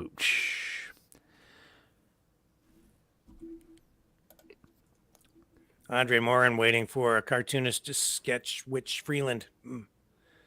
I think she might have already. If you guys haven't seen it before, check out Freedom Tunes. It's enjoyable. Claire says, "I forgive you. Thank you. Thank you." He's I just still have a little bit of a Rona. No, it's not. It's not. I test negative. I'm not infected with coronavirus anymore. This is actually just a lingering little bit of a nasal thing. I get it usually around this time of year anyway, and it's because of the weather and mold in the air, and it just takes me usually about a week, sometimes two, to kind of completely get over it. And so I think just because I did get sick, it's just something that latched onto the end, and I'm just dealing with the residuals of that now. So being on here for 3 hours at a time, trying to talk when I have a little bit of this in my throat, it's a little bit of a challenge. You're all right. You'll be all right. Yeah. Big D says, millions of people know the truth. They don't care. They just going to carry out their plan regardless. And yeah, a lot of people feel powerless. A lot of people don't care. Yeah. Jim Watson is number 48 on the list. That's the mayor of Ottawa. So he is on the list. Oh, yeah. He's absolutely on the list. I did mention him, actually. Oh, okay, cool. Yeah. He's on there. So he doesn't have to feel left out unless he Yeah. wants to go to Russia. They'll leave him out. He's got the stop order on him, too. Yeah. Interesting. He was complaining about the cost of the trucker convoy being in Ottawa, but he did make sure to go out of his way to spend money on a Ukraine sign to stick outside of the Russian embassy. Interesting. Mm-hmm. Dun, dun, dun. Oh. All right. Should we roll into the Biden? Yeah, let's do that. Let's see what Sleepy Joe had to say today. Here, I'll send you the link and I'll let you play it because I'll know you'll have lots of comments you'll want. It'll be easy for you to click it. Okay. So the link is in our private chat. Got it. You can just let it roll. So, the Prime Minister of Ukraine, I can't remember his name. Joe Biden will introduce his name when we play the video. He's making rounds with politicians and that sort of thing. So we'll have a discussion. There is some important things that are mentioned in this conference. So I do think that it's worth your time. It's worth my time. It's worth Rick's time. There's some good stuff to talk about here. Yeah, we may or may not stop this during the course of playing it. We'll comment on it though. So let's let this roll, and then we'll opine on this. Sorry, keep you waiting a little bit. I had I the was honor of spending asleep. some I was time with sleeping. the Ukrainian Sorry. Prime Minister who's in town today. I needed and, my perineal care. He is meeting with some of my cabinet members, including the Secretary of Treasury and others. And we had a good discussion.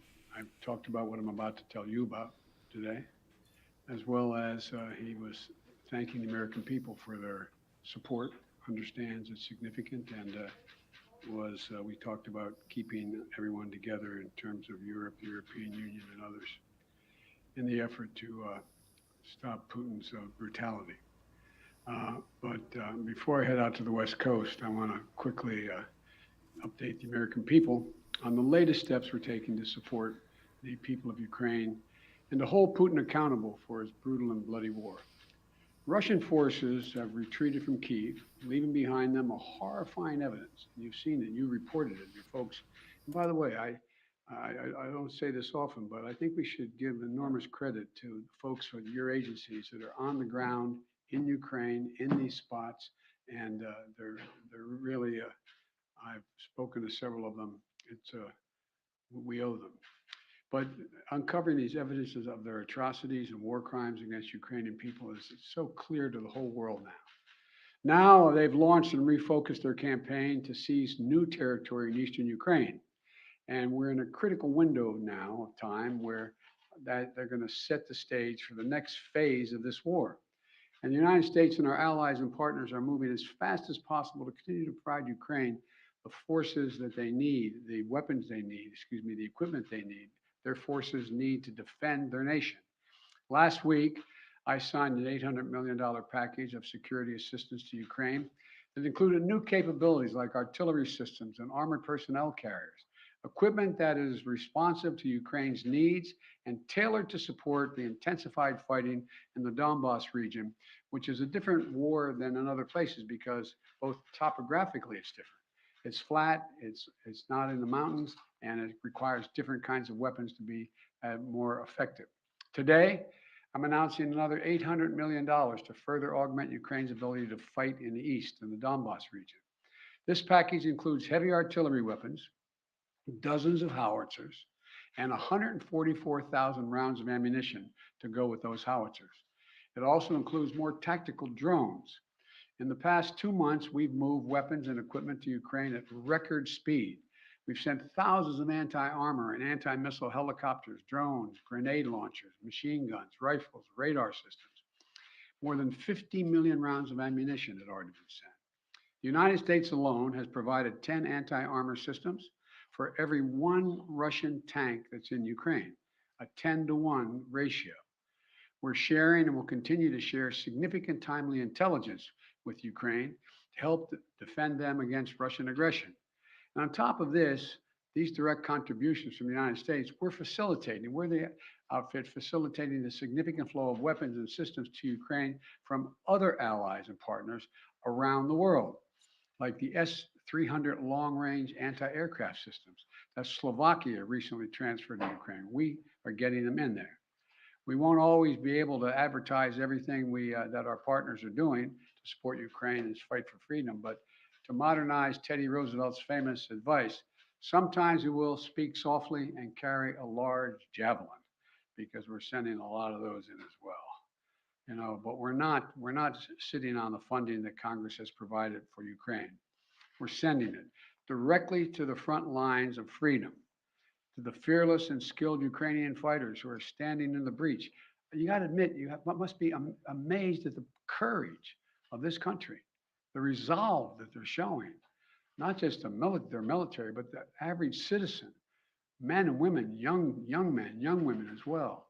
It's, the sustained and coordinated support of the international community, led and facilitated by the United States, is a significant reason why Ukraine is able to stop Russia from taking over their country thus far. Every American taxpayer, every member of our armed forces can be proud of the fact that our country's generosity and the skill and service of our military helped arm and repel Russia's aggression in Ukraine, to beat back Putin's savagery that tried to seize Ukraine's capital and wipe out Ukraine's government. The Battle of Kyiv was a historic victory for the Ukrainians. It was a victory for freedom, won by the Ukrainian people with unprecedented assistance by the United States and our allies and our partners. Now we have to accelerate that assistance package to help prepare Ukraine for Russia's offensive that's going to be more limited in terms of geography, but not in terms of brutality. Not in terms of brutality. Combined with our recent drawdowns, it will ensure a steady flow of weapons and equipment into Ukraine over the next few weeks. However, with this latest disbursement, I've almost exhausted the drawdown authority I have that Congress authorized for Ukraine in a bipartisan spending bill last month.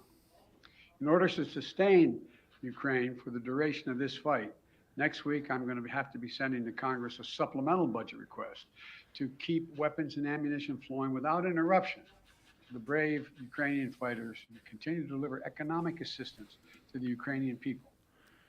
My hope is, and my expectation is, Congress would move and act quickly.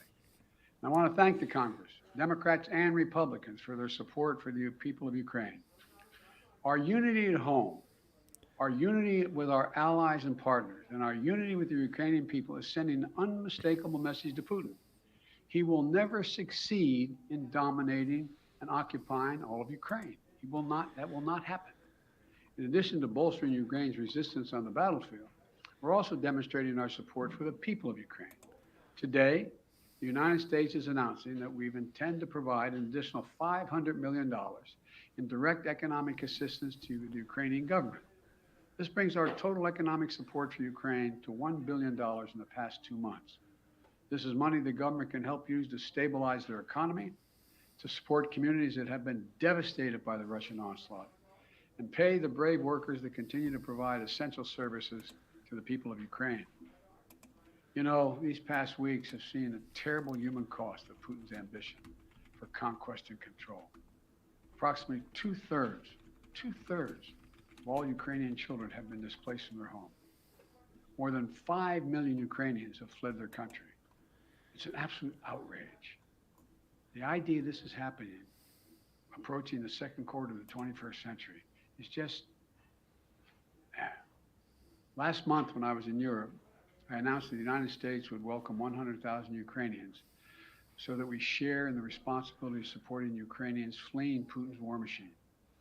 We've already welcomed tens of thousands of Ukrainians to the United States, and today I'm announcing a program, Unite for Ukraine, a new program to enable Ukrainians seeking refuge to come directly from Europe to the United States.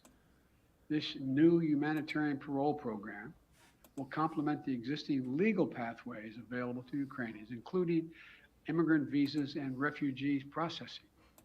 It will provide an expedient channel for secure legal migration from Europe to the United States for Ukrainians who have a U.S. sponsor, such as a family or an NGO. This program will be fast, it will be streamlined, and will ensure the United States honors its commitment to go to the people of Ukraine and need not go through our southern border. We're also continuing to ratchet up the pressure on Putin. And Well, can you pause that for a second? Stage. Yesterday, the Treasury Department Need not go through our southern border. This is a guy who left the southern border wide open. Things are a big disaster down there. And that's not something you have to take my word for. There's plenty of documentation from plenty of YouTubers who have been down there, who have footage of what is happening. He knows the tactics that they use. And this is him admitting that he knows everything that's going on. It's pure negligence on his part. I'm sorry, I had to say that. Department rolled out additional measures to crack down on the entities and individuals attempting to evade our unprecedented sanctions, not just ours, but throughout the West. Today, I'm announcing that the United States will ban Russian-affiliated ships from our ports as they did in Europe. That means no ship that sails under the Russian flag or that is owned or operated by a Russian interest will be allowed to dock in the United States port or access our shores. None. This is yet another critical step we're taking in concert with our partners in the European Union, the United Kingdom, Canada, and further to deny Russia the benefits of international economic system that they so enjoyed in the past. We don't know how long this war will last, but as we approach the 2-month mark, here's what we do know. Putin has failed to achieve his grand ambitions on the battlefield. After weeks of shelling Kyiv, Kyiv still stands. President Zelensky and his democratically elected government still remain in power. And the Ukrainian armed forces, joined by many brave Ukrainian civilians, have thwarted Russia's conquest of their country. They've been bolstered from day one by an unstinting supply of weapons, ammunition, armor, intelligence from the nations of the free world, led by us, the United States. As Russia continues to grind out the military advances and their military advances and the brutalities against Ukraine, Putin is banking on us losing interest. That's been my view. You heard me say this from the beginning. He was counting on NATO, European Union, our allies in Asia, cracking, moving away. He's betting on Western unity will crack. He's still betting on that. And once again, we're going to prove him wrong. We will not lessen our resolve. We're going to continue to stand with the brave and proud people of Ukraine. We will never fail in our determination to defend freedom and oppose tyranny. It's as simple as that. So again, I want to thank the American people. Thank the American people for their support of the Ukrainian people. This is our responsibility, it seems to me, and we've been able to hold the whole world together in this effort. So thank you very much. Thank you. I'm going to take just one or two questions. I got a plane to catch. What does Putin claiming control over Mariupol mean? How significant is that? Well, first of all, it's questionable whether he does control Mariupol. One thing for sure we know about Mariupol, he should allow humanitarian corridors to let people on that steel mill and other places that are buried under rubble to get out. That's what any head of state would do in such a circumstance. And so there is no evidence yet that Mariupol is completely fallen. Mr. President, on Title 42, sir, are you considering delaying lifting Title 42? No, what I'm considering is continuing to hear from well, first of all, there's going to be an appeal by the Justice Department, because as a matter of principle, we want to be able to be in a position where if in fact it is strongly concluded by the scientists that we need Title 42, that we be able to do that.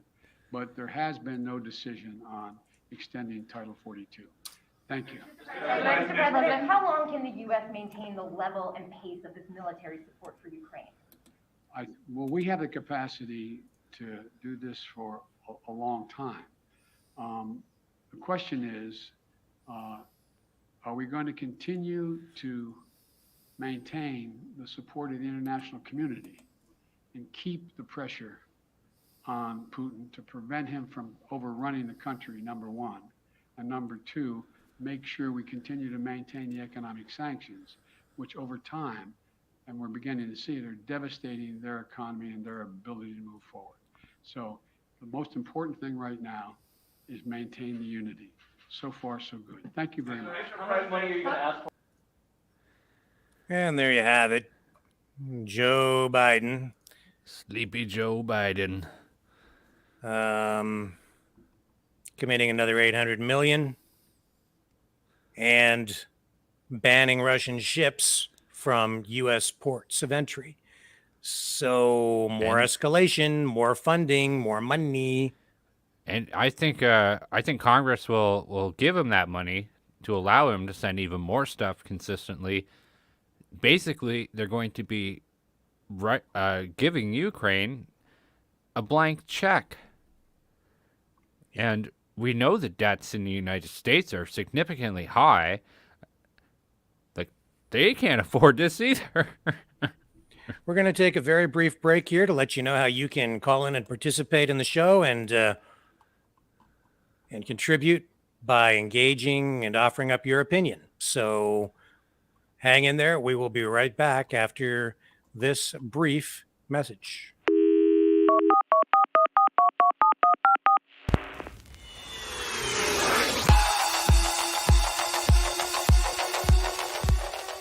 Join the conversation. Call 1-833-975-3733. That's 1-833-975-FREE. Speak up. Speak out. Make your voice heard. Maverick News. Fighting for freedom by defending your right to free speech. Be a Maverick. Join us.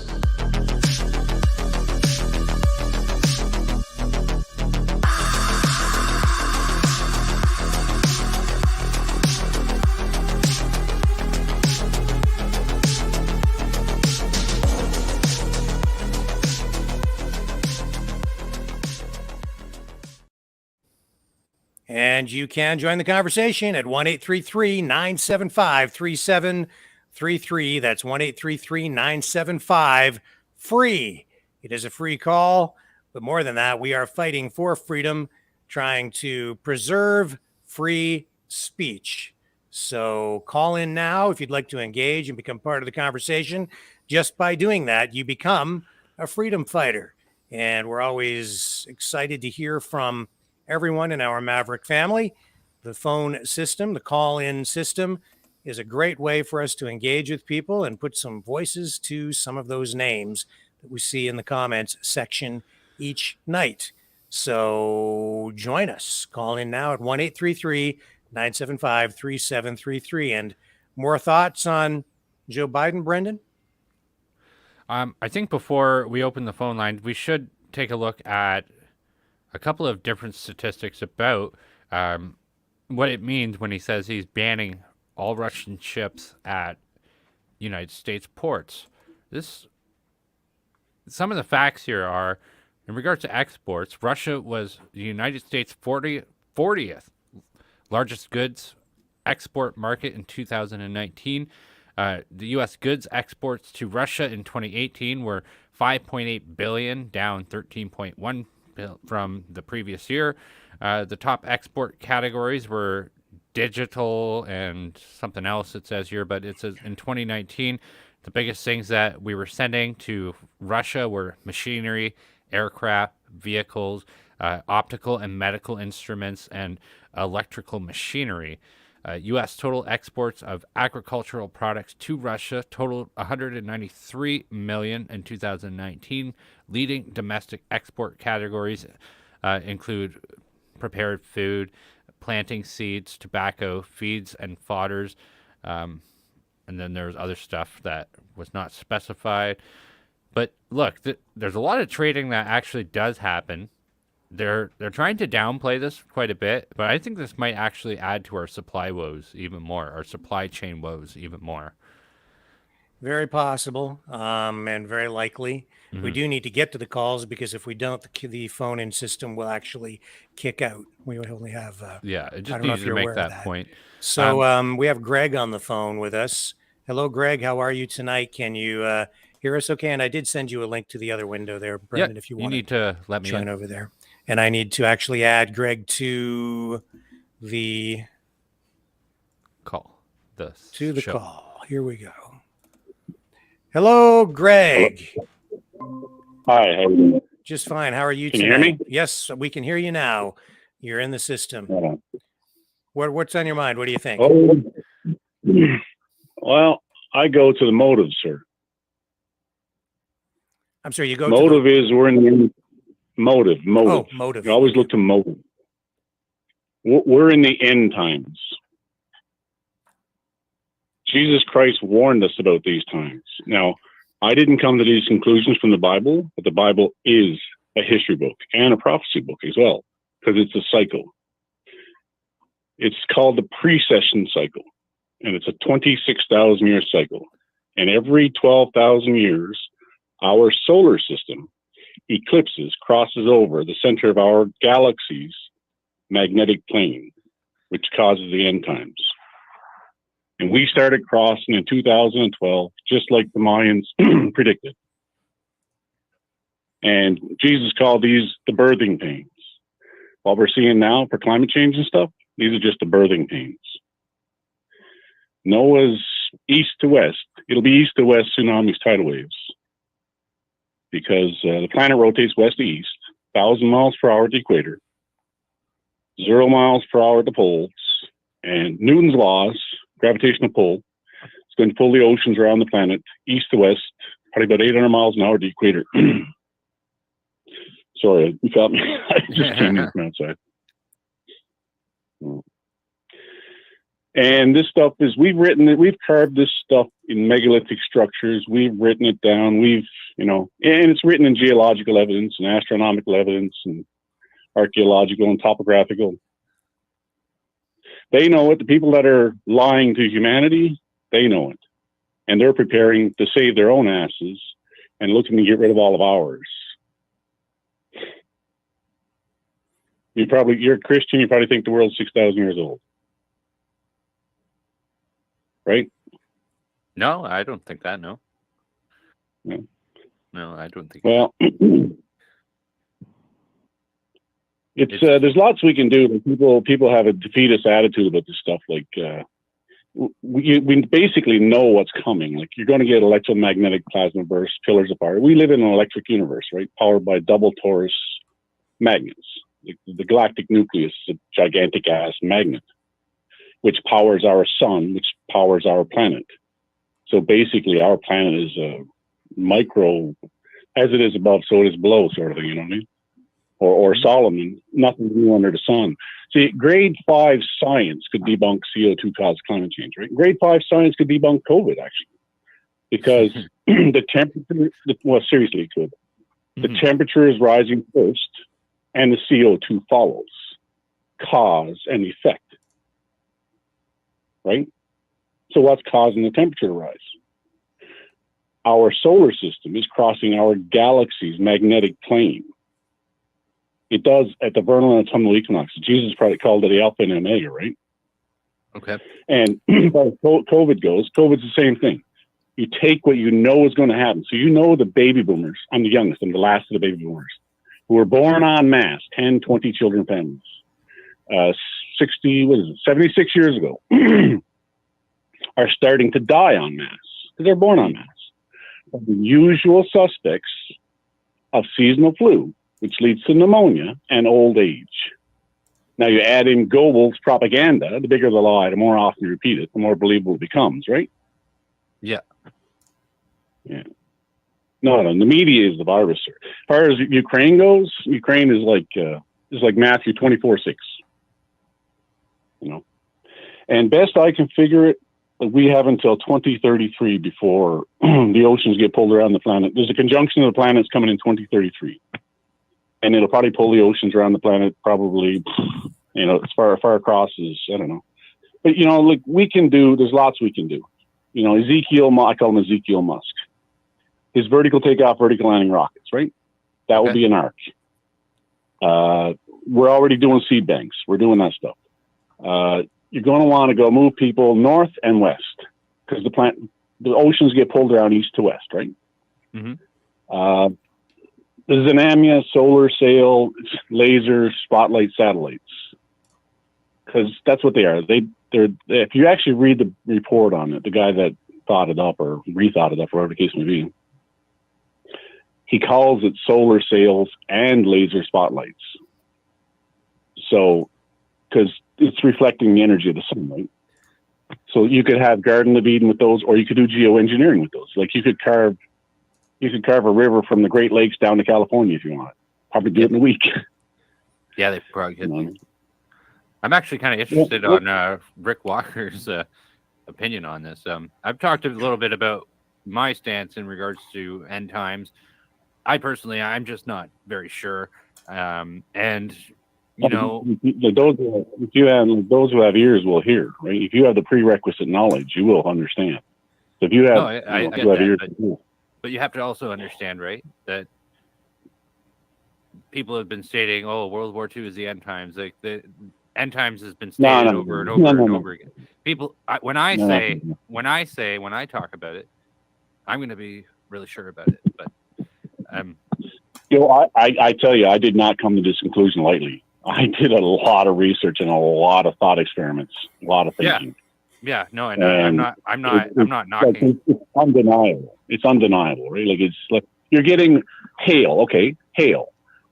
Jesus said talon-sized hail. You know how much a talon weighs? It's 150 pounds. And why you're getting hail? Because as the temperature rises, so too does the altitude at which the dew point occurs rises. Which is why California is drying out, which is why North America is getting drier, which is why the moisture is bypassing us. Now it's hitting the mountainous nations over in Europe and stuff. When it hits cold air over there on the East Coast and over in Europe, and it's hitting over there now. Because the planet rotates west to east, all that moisture follows along. The Pacific is half the planet, right? That moisture just follows along, goes west to east as well. But hail forms at high altitudes, right? And talon-sized hail, what was the football size the other day down in Florida? All shall seek shelter under rocks or in caves. Ezekiel Musk's Boring Company, right? And flash floods, well, there's not a lot you can do with that stuff. It is what it is. If you know it's coming, you can prepare for it, right? They're you know how they're preparing. They're looking to get rid of us all. They want the Bible's called tribulation. That's what the vaccine is, basically, tribulation. It takes grade 5, like I said, grade 5 science. It takes 10 years minimum, if and only if you can first isolate the virus to actually develop a virus. You have to culture it in a petri dish. You have to grow it in an egg. Then you have to test it on animals. It was 3 years, 3 variants, 3 vaccines. I'm sorry, the people doing this stuff are absolutely pure evil, pure evil, and they're saving their own asses, right? Get rid of all ours. Jesus said, "I came so you may have life and life more abundantly." And we could definitely be together on that. I agree with you there. These people, there is a battle of good and evil. And pure evil. It's survival, right? For them, it's survival. And they're rationalizing it by saying, "Oh, if we don't do this, we're going to be Soylent Green. People are going to be eating each other." Well, I'm not saying that's not going to happen. Like they actually have a machine now that can take a human body and convert it into Soylent Green. I know Rick Walker knows a little bit about that. I haven't heard him say anything though. So. Oh no, people don't like these things. It's like Al Gore's propaganda piece, right? Yeah. Inconvenient truth. So they're comfortable lies. The ocean's going to rise. There's no evidence to show the oceans ever rose beyond where they're at now, other than a wave washing across the continent, like Brits, right? Yeah, somebody made an excellent point about that the other day.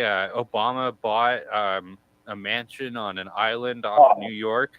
Do you think if Obama was worried about climate change, he would live on an island off the coast of New York? Like, give me a break. He's living on an island off the coast of New York because he knows humanity is going to be hunting him down. Yeah. Same with these guys are building like fortresses, basically. If they don't get rid of us all, it's hey, you live in interesting times and rise to the challenge. Is all I can say. Take up your cross and. Take up your cross and you won't. So like people use like preppers and stuff. Like I'm not saying don't prepare. See, they're forcing us into cities, aren't they? Like you can't buy land anymore up here. I'm up in Canada, right? And you can't. Like they made this thing called ALR, Aristocrat Land Reserve. So if you got 1 million acres, you're only allowed to have 2 houses on it, or 5 acres, or whatever. So they're forcing everybody into cities because. The meek hunter-gatherers and homesteaders shall inherit the earth, right? After the great year resets. There's actually a documentary called The Great Year. It's actually not half bad. But the binary star, you got to think of it as a double torus, a sun, a magnet, basically. Energy, right?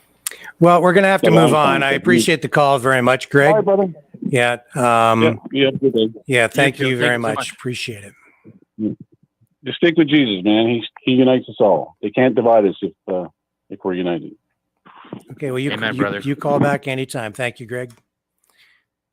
That was Greg talking about the end times, which he thinks are upon us, as many people do. Someone did post and said that Rick believes in facts, and that's true. Mm-hmm. I certainly don't discount the religious aspects or the religious perspective on all of this, but it is true. I like to deal in facts. Mm-hmm. And when people start talking about the end times, yeah, I think there's some truth in what he's saying. I don't think you need to go to the Bible or go to any particular religion to see the troubles we're facing and where this is all leading. And I'm not, I do believe that climate change, for instance, is influenced more by the sun than anything human beings are doing. And I also believe that if you believe that human beings are the cause of climate change on the planet, then wouldn't you also believe that human beings can be the solution?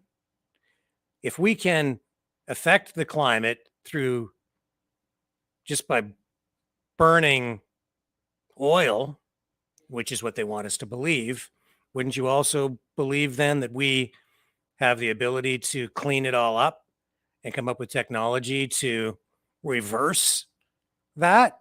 Certainly seems to me we could. In fact, a lot of these same people who say that we need to just stop doing this or stop doing that because if we don't, the planet will be doomed, are the same people who are listening to Elon Musk say, let's go to Mars and engage in terraforming so that we can make Mars a planet that we can inhabit. Well, what's more difficult? Would it be more difficult to take Earth and clean it up? Not that, honestly, when I go outside and I look up and I take a deep breath, things don't seem that bad to me, especially today. It was a pretty nice day outside. Mm-hmm. But that's me, okay?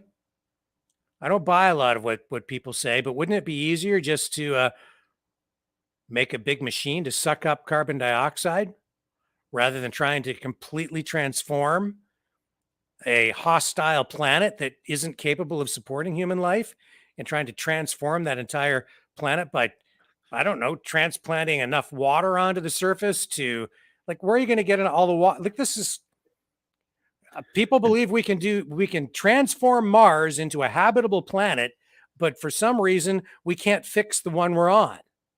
It's already habitable. Wouldn't it just be easier to fix this one if indeed it's so far gone that we've only got, what did AOC say? We had 10 years. I can't remember what it was. We're down to probably 8 before we're all dead, according to her. I think it was only 10 years. They've been saying that like, oh, we were supposed to die like 20 years ago, I think. No, Matt, still haven't been able to get any crinkle cut French fries. It's a major issue, a source of ongoing frustration. These are the important questions. That being said, I don't want to discount everything Greg is saying. I certainly see the signs and connecting the dots, but sometimes these narratives in and of themselves are a little bit, you're reaching is what I'm saying sometimes in order to connect dots. There's no question we're in terrible times right now. Is it the so-called end times? You can look for religious references, I guess, and touchstones and say, yes, this is it. But as you pointed out, Brendan, throughout time, throughout history, many people have predicted the end times or disaster. The sky is falling. The world is coming to an end. How many times have we seen people make those kinds of predictions only to be wrong? The same way people who are climate change alarmists throughout history have told us the same things. We only have 10 more years and then we're all dead. We've heard that over and over again, and they just keep changing, where the goalposts are. So I do like to deal in facts, and the facts alone that I see, just without getting into the religious aspects of it, they're scary enough. And yes, I do agree with Greg. There are things we can do to prepare. And the first thing we have to do is defend our rights, defend our freedoms, defend free speech so we can hold crazy politicians and bureaucrats and people who really don't have our best interests or the interests of our country or the world at heart, hold them accountable and try to save as many people as we can. That's for sure. And I at least will always support the idea of storing and keeping food. And there is all kinds of emergencies that can happen, whether they're environmental, et cetera, et cetera. There's no reason why you shouldn't be able to store extra things, and be cautious of the idea that the way society operates, where you can go to the store and buy crinkle cut French fries, is somewhat of a miracle to exist at all. And it is something that can be broken easily. You can call in and join the conversation at 1-833-975-3733. We're going to take a brief break here, and we will be right back after this message.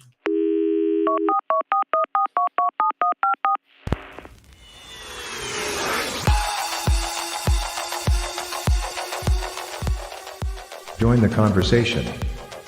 Call 1-833-975-3733. That's 1-833-975-FREE. Speak up. Speak out. Make your voice heard. Maverick News. Fighting for freedom by defending your right to free speech. Be a maverick. Join us.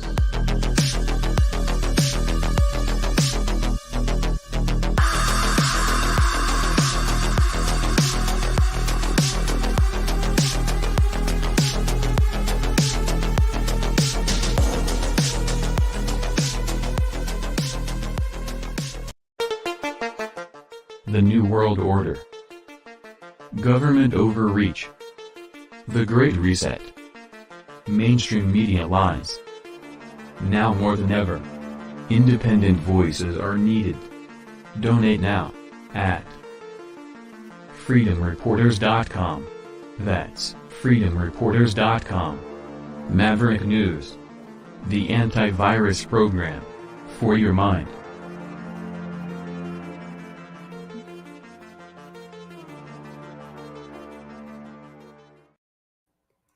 And you can donate at freedomreporters.com.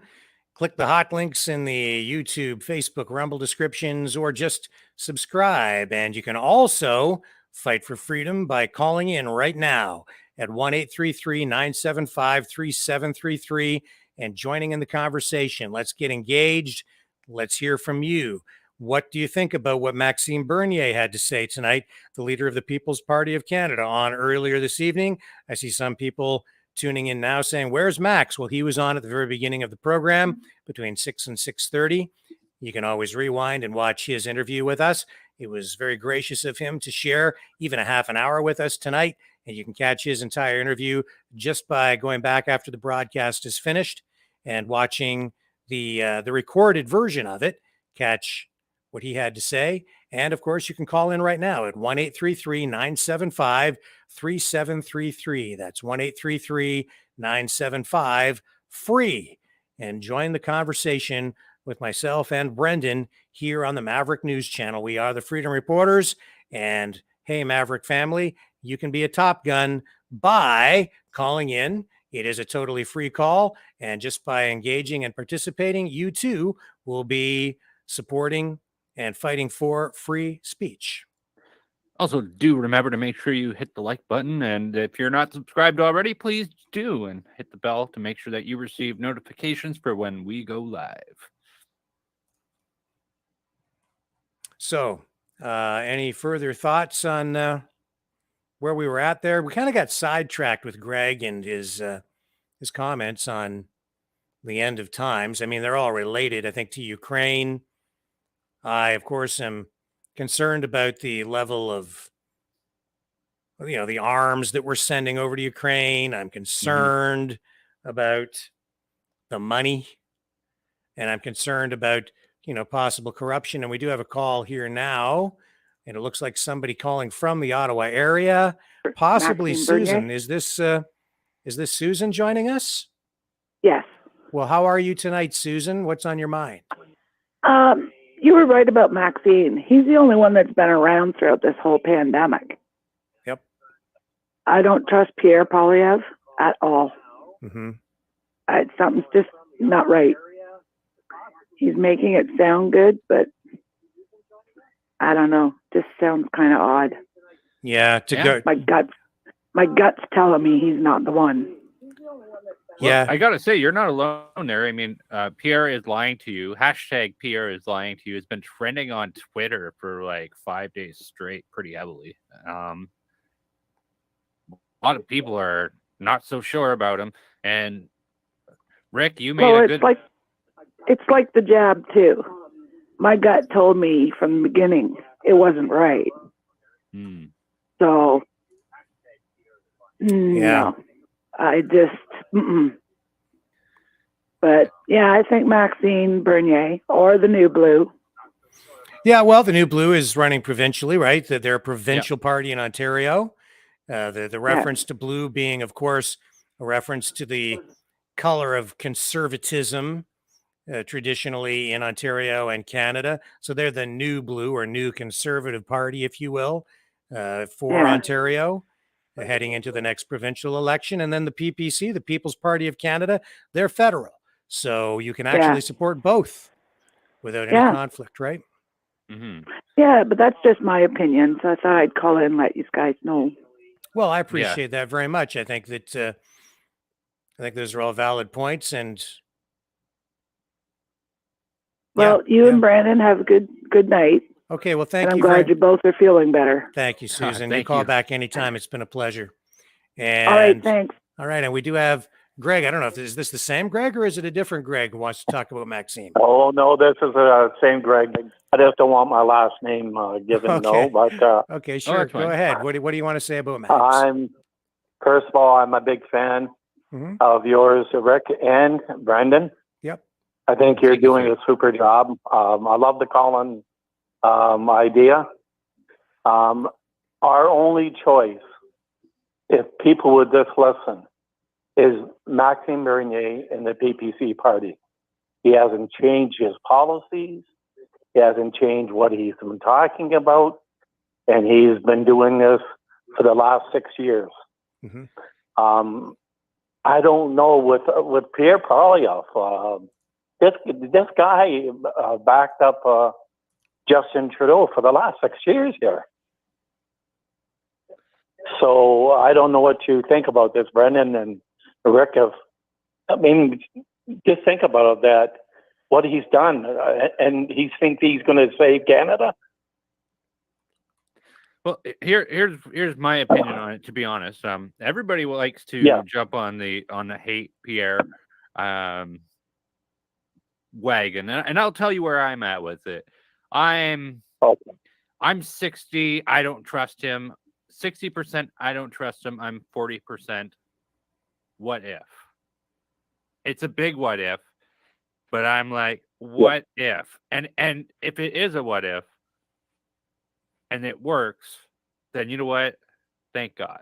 But I don't think that way. I don't trust it. I'm skeptical. The Federal Conservative Party of Canada has severely scarred me. I'm not a sucker. With Scheer and O'Toole, these clowns they let the country run amok. Like we had no opposition in this country since Stephen Harper. essentially. It's just been one-sided politics. I know Rick feels different than I do, but that's where I'm at with it. But Rick made a really good point today too, and I think it's worthy of sharing that. Maxime Bernier, he was so cool that all these potential leadership hopefuls are jumping on his campaign slogans and stuff like that. Correct. But let's go back to the scenario when Scheer and Maxime Bernier were running for that leadership race. Mm-hmm. And we all know there was cheating going on there.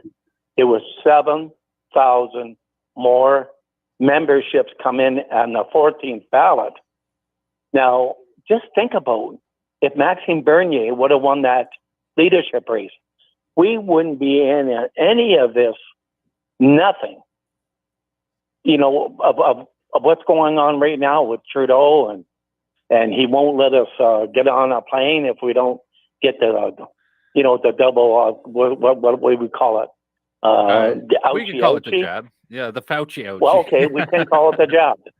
and we can't get on it. Now, I think today or yesterday, in Florida, they come up with something. One of the judges says it's not constitutional anymore that people can fly without masks. Mm-hmm. What's going to happen if some of those people come into Canada? What? I'm not sure. Rick, what's your opinion on that? I don't know. They've lifted the mask mandates.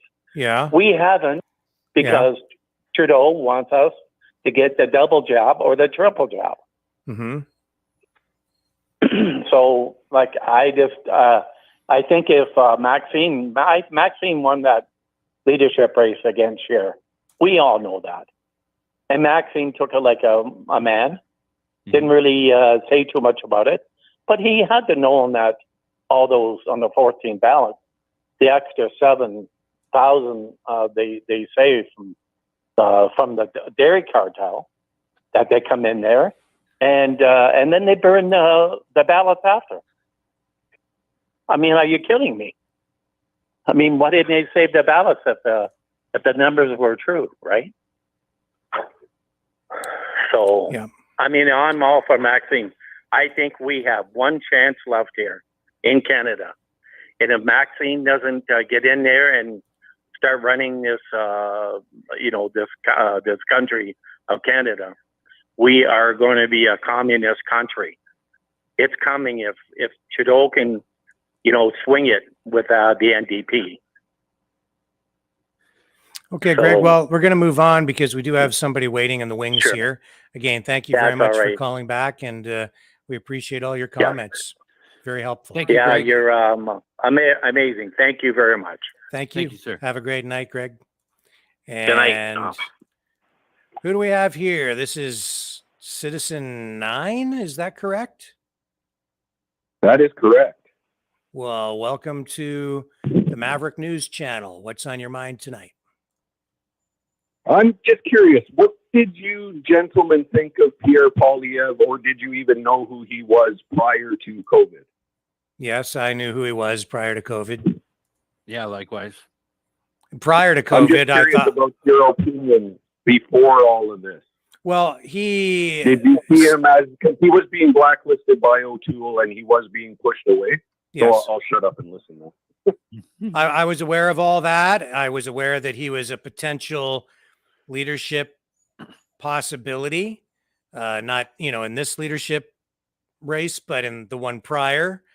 But he did not get involved, and there was a lot of speculation surrounding why.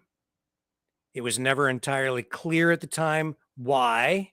There was some speculation that somebody might have dug up some dirt on him or something, and he was afraid to run at the time. It doesn't appear to be the case now, so I don't know. He may have just had personal reasons. That was, quite some time ago. I know that everybody on the conservative side of the political spectrum had a lot of hope and faith in him prior to COVID. But of course, I think people's focus and priorities back then were not really on freedom issues, because it didn't appear as though freedom was under assault or was being threatened in the way that it has been since COVID. So yeah, I was aware of him. He looked like a strong leader, probably the best choice following Maxime's loss to Scheer for the leadership. And then, of course, Max leaving and forming the PPC. So I was certainly aware of him beforehand. The situation right now, though, as I say, with the pandemic and the measures that the government has implemented since the emergence of COVID, and I want a leader who has been consistent. I want a leader who is there from the beginning, defending people's freedoms, defending our freedoms, who saw where this was going to go from day one. That's Maxime Bernier, as far as I'm concerned. And there may be others on the conservative side, like Mr. Bourgault, who we had on the program. I'm not as familiar with him, but I was impressed with everything that he had to say. So if you're looking for specifically a conservative leader, I think that he might be worth looking I at. follow them. I'm just curious, because Poilievre was an attacker of corruption. We can agree on that. Yeah. Right? He brought Trudeau's We Charity garbage and many other things to light and performed there. By the way, I'm a member of the PPC. I donate to the PPC and I voted PPC. But I just think that Trudeau and Singh at all costs must be stopped. And if we're 5% away from Trudeau, like let's say we get 10% of the vote over to the PPC, and that 10% gets Trudeau elected because we've split the vote. Any other election, I would say, okay, no problem. That's great. The PPC is growing. This is awesome. I'm not saying Poilievre is the answer, but I am saying this. Even though he was late to the game and he did not show any pro-lockdown communications, he was not speaking pro-mask, pro all of these, what I would say are evil slave influence measures. But when he did speak, it still was risky, right? Like there's no guarantee that joining the trucker convoy and supporting the trucker convoy is a positive political move. Would you agree with that? I'm not sure I follow you. I do. I follow. Go for it. He's saying that at the beginning of the convoy, there was the shots of Pierre on the overpass cheering the truckers in. Yeah. Is that where you're getting at? Okay. Yeah. Yes. So, well, what I'm saying, I think I so it was a political risk. Still, is what I'm saying. Too little, too late, maybe. Yeah, it was a political risk, and the Liberal NDP alliance is never going to let that down. They're going to keep talking about that till the end of time. So here's the real question: where is he now on it, really? And is he coming to the defense of Tamara Litch? Has he said anything about Pat King still being, held in custody without bail at this point after all this time? I think it's been, how long has it been? Almost 2 months. Yeah, 2 months. So where's Pierre Poilievre on all of that? It makes me wonder if we're faced with another wave of COVID or some other emergency, where is he going to come down on these issues? Is he going to fight for freedom, or is he going to lock us all down like the other guys did? I just don't know. I want something solid personally. I want to see, maybe he can convince me, and I'm open to being convinced, but I'm not feeling terribly reassured just because he's standing up there, using these sort of slogans that he's come up with, like it's just inflation and I'm going to make Canada the freest nation on the face of the earth. Okay, well, these are great lines, but really, where's your conviction? Where have you been for 2 years? So it's going to take a little bit more than some fancy talk and a few marketing slogans to win my support personally. Open to it, but no, it's going to take more than that. And Maxime's already convinced me that he's a great leader. Will they form the next Me too. government I've through the given them PPC? money. I don't do that. Yeah. So that's where I'm at with it. I hope that sort of clarifies for you. So let's just take this a bit further. The campaigns continue. If Bernier does not get a debate, he has zero shot of winning. If he does not have the window to speak to people who know nothing about him, he has zero shot of winning. I mean, he got 5% of the vote. So my question is does there come a point in your guys' mind where if it's up against the wall, are you going to vote tactically to prevent Trudeau? Do you think that preventing Trudeau is more critical, let's say, than having Bernier in? Is I guess what I've been trying to get at this whole time as a question. I don't think that way when it comes to voting. When it comes to the last election in September 2021, that's all everybody talked about. Oh, you're going to split the vote. Oh, you're going to split the vote. Well, they did a conclusive analysis on the situation. It didn't. No conservative member failed to get into office because the PPC person stole all their votes. It just didn't happen. Didn't happen. I'm the type of person who I'm always going to vote with where my heart and my mind align on the issues. And if I don't trust a politician, then to hell with them. I'm not going to give them my vote. So yeah, they took it from the NDP. The PPC did. At least that's what it looked like. I agree with that, but at the same time, 5% of the vote is not a lot, right? And we do have to make sure that Singh and Trudeau lose power. I mean, it's the end of freedom. If they get another several years after the next 3 years, how can we ever recover from that without, international intervention? Like a Republican president starting to slap sanctions on this country. I mean, I think it's that critical. And I don't think tactically when I vote generally either. But it, I guess it's a non-religious way of saying we're at the end of times. I guess I'm doing the same damn thing. But I well do played, sir. Well really played. fear it. But anyway, thanks for taking my call. Yep. And I will call again. Thank you very much for sharing your thoughts. We're going to move on and speak now with, I'm not sure, I can't tell from what's on the screen if it's Terry or We'll just let them Gary, say. but who Hello, are we? who's calling? Who are we listening to here now? Oh, this is Gary from Edmonton once again. Hi there. Oh, hello. Hi guys. Gary from Edmonton. How are you guys doing? Excellent. How are you this evening? And what are you thinking? Oh, I'm thinking I'm gonna, this is funny. It's one of the few call-in shows where everybody is really staying on topic, eh? Kind of funny. But yeah, I guess I'll just quickly make my point because I'd love to have other people.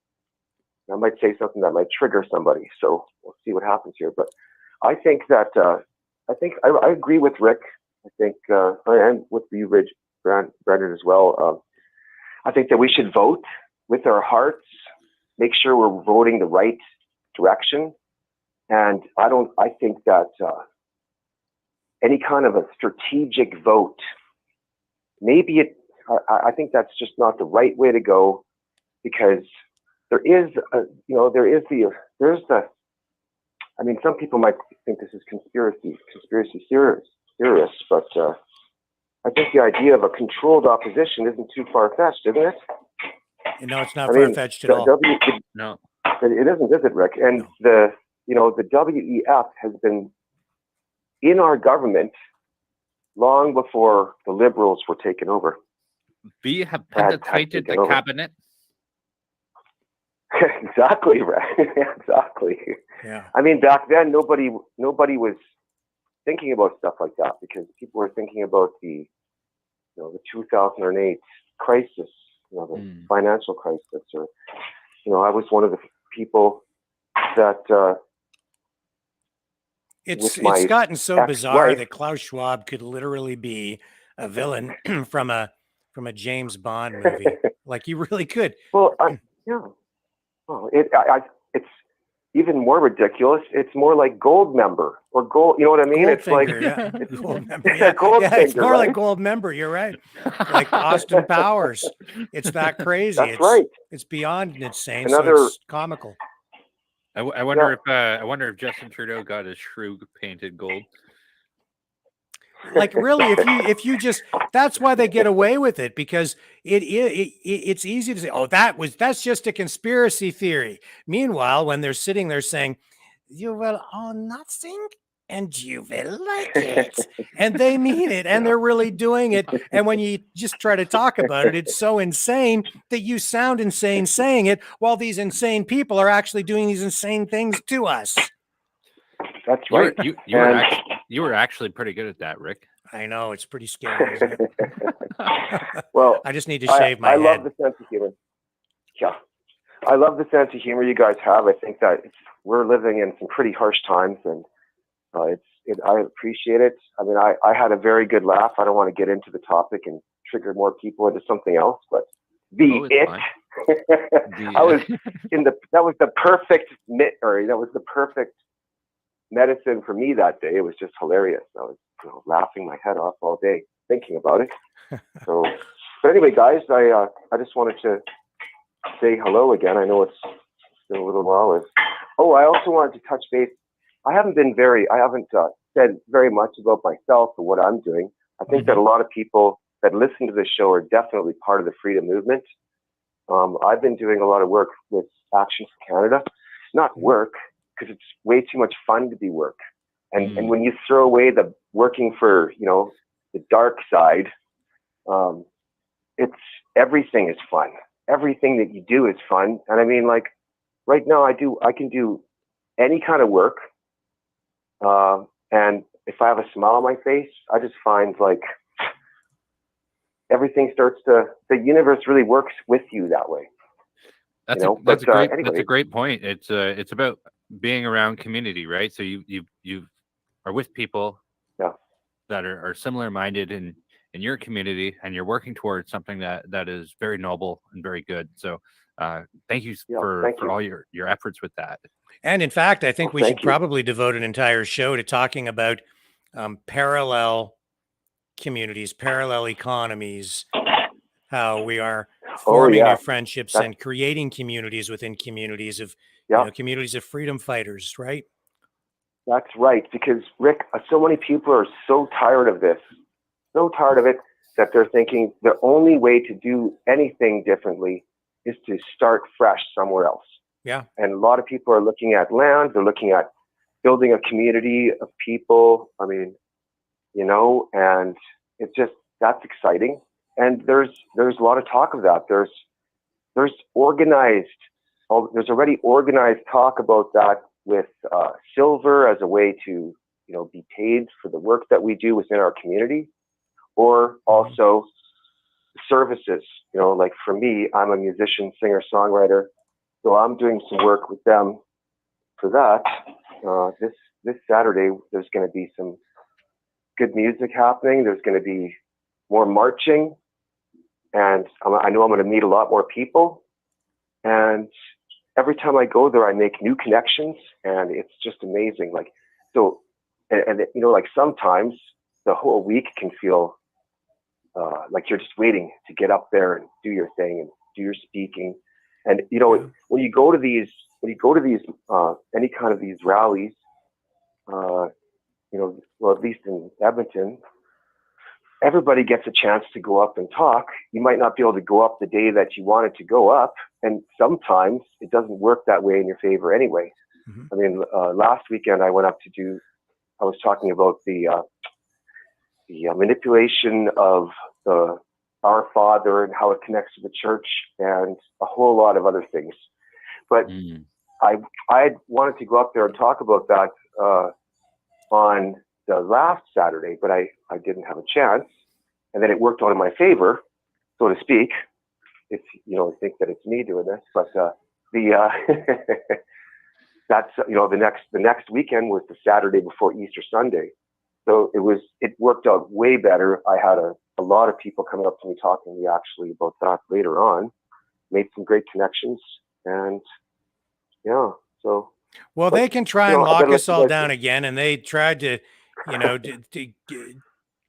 lock us down before. The truth is, I know that across Canada and in a lot of places in the States, but I'm certainly more aware of it in Canada, where people were engaged in creating parallel communities, and there were bake sales and dinners and things going on underground that the people who think they're controlling everybody, they think they're doing that. In reality, people were finding all kinds of creative ways to live their lives. And I That's know right. that was going on all over the place, and that's what needed to happen, because without that, a lot of people would have gone completely insane, and we would have had even more suicides, right? We need community. Oh. And thank God there are, enough people out there like that working together to make sure that our communities actually do survive, and that there is freedom in the face of tyranny out there. That's right. Yep. Yeah, don't even get me going on that subject with the suicide thing. I mean, it's absolutely, like, you can call it what you want, but I think it's absolutely sinful and absolutely going the wrong way when, you think about things. I mean, I was affected by suicide when I was a kid.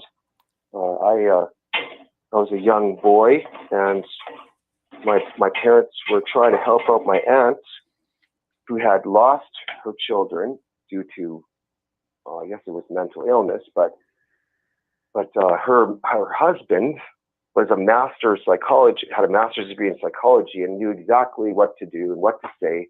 Got her, and this is back in the late 70s, early 80s. So back then, you'd be surprised. Women's rights weren't really around back then. Like, I mean, you could get your wife committed for, doing the stuff we're doing today, buddies. And so it's come a long way since then. But so that, to me, when I just don't think of that as suicide. I think of that as murder, especially when you look at the pharmaceutical companies were experimenting on drugs that had side effects that they didn't know. And, most of the side effects were suicidal. Like it was right on the top of the list. If you look at these so-called remedies. And so, I actually found my aunt hanging. I had to cut her down, whatnot. Oh dear. And it was bad. Like, I'm not trying to, listen, I appreciate the sympathy, that's great. But it's like, it actually shaped my whole life and made me ready for what's coming. Right. So I feel like it was but it's evil to just go ahead and start. Let's just say it, for somebody to be so sad because they're locked in their house and they're at the prime of their life. Like some of these people that are doing this, they don't even know that, you can wait a year and all of a sudden all your circumstances change. It's a lot easier if you have faith in things, but I mean, let's say you don't have faith and you're just running on man's clock. Most of the time you can just wait it out, get some self-help books, or talk to some people that really care about you and tell them exactly what you feel. But you can't do that when you're locked up in a place and you're so young that I don't know if you guys remember how time used to be it was a lot different. There was a different perspective when you're young. Like, I look at my time when I was from, let's say, 10 years old till 16. And that feels like 20 years. Yes, it does. And then when you get, right? And then you get out of high school, you get out of university or college, or you get out of, just move out of your house and move on with your life. It's funny how quickly that time goes. The problems just seem to be a little bit, they're they're a lot more serious when you're young, I think. And Well, I don't know, they seem more serious because, yeah, it's just hard. You don't have that wisdom yet. Problems feel amplified when you're younger because you just hadn't had any problems. And so a good example is I used to have this really spoiled friend. I mean, we were lower kind of middle class growing up, and I was told to do the dish. I used to always have to do the dishes, and my friend was told to do his dishes, and it was the worst thing in the world, and he was crying about it. It was like, holy smoke! It's just about the perspective, though, right? That when you've never had any problems, and then you get a problem, it's like, holy gee, this is the worst thing in the world. Yeah, and when you have, just imagine what it's like for these young people nowadays, where their whole lives are. I mean, I've seen babies teasing on iPhones. Okay, like, I mean, we're raising our kids to become like, to just depend on everything that they see. And I'm not talking about you guys. You guys are, I spend more time than I usually do on the internet when I'm watching your program. But these kids, that's all they have. So just imagine what it's like to be, even if they have their opinion, even if they have an opinion on what's going on, and they think that what's going on is wrong, they're being told differently by people that they love and respect. And you guys know what I'm talking about. There's such a division within families and social groups, and people that I used to play music with. Geez, I don't even talk to them now. Some of the people, I've had to meet new people, and that's fine with me because I feel a lot happier about it now. But I just really feel sorry for the young people, and I think they are going to make. A lot of people are going to make a vote. They're going to vote. I hope we're voting the right way. I think Bernier is the only way to go because, there's one thing about Bourgault. I know he's a good man too, because my family is from northern Saskatchewan in a little town called St. Brew. And St. Brew would have been one of those towns that would have been wiped out off the map by now if it wasn't for Bourgault Industries. Because if you look at a lot of the other small towns that I used to drive through, they're not even there anymore. The 7-Eleven comes and takes over the mom and pop store. The elevator gets shut down. Crown corporations buying up all the land. Like, I'm talking like so much land you guys wouldn't even be able to guess. I mean, I wouldn't be able to guess. I couldn't even tell you. And he's been good for that part of things. And that's an important note to make there. There is a problem with the death of the small town in North America, and that's very sad. Terribly sad. And we used to go for like little trips. My dad would go just kind of like, not really scavenging hunting, but sort of like just driving down the highway with our arms out the window in the sun and just going down and looking at there's an old building. Let's go check it out. And there's history in there. And it was different. It's not nowadays you get charged with trespassing and there'll probably be some CN cop with more technology than CSIS chasing you. But anyway, I don't want to talk too much. You guys, I'm sure there's people wanting to get on and they're like, oh, I hope this guy shuts up because I want to talk about Bernier. Well, we appreciate you calling in and participating tonight. Well, thanks a lot, guys. I always, whenever I go to, see what's going on, I basically say, well, let's see what my buddies are up to. Let's see what we're. Well, hey, I really appreciate your call. Thank you so much. It's always good to talk to you. Hey, right on. Thanks a lot, guys. God bless you and have a great night. You as well, sir. You too. Call back anytime. We're always here. At least. I will. Okay. Hey, I hope you guys are having I hope there's people backing up the phones. I mean, it seems like there's a lot of people listening. They're kind of busy doing other things, but yep. We'll see. Okay. All right. Thank you again. Take care, guys. Take care. Thanks All a lot, right. guys. And Bye-bye. that being said, we'll be back right after these messages.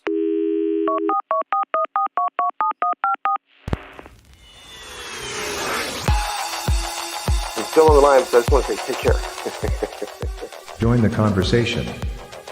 Call 1-833-975-3733. That's 1-833-975-FREE. Speak up. Speak out. Make your voice heard. Maverick News. Fighting for freedom by defending your right to free speech. Be a Maverick. Join us.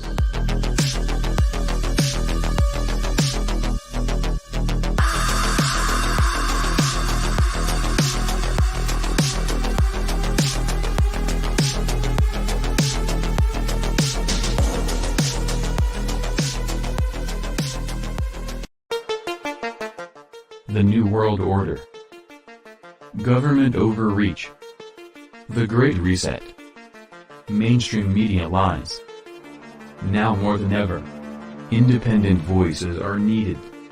Donate now at freedomreporters.com. That's freedomreporters.com. Maverick News. The antivirus program for your mind.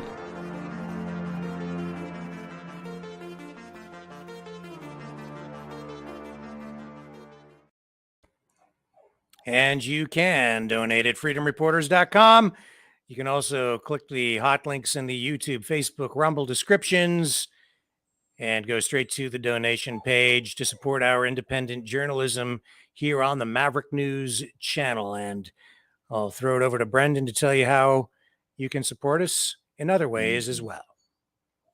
You can smash the like button. Be sure to do that. And if you haven't already, please subscribe to our channel.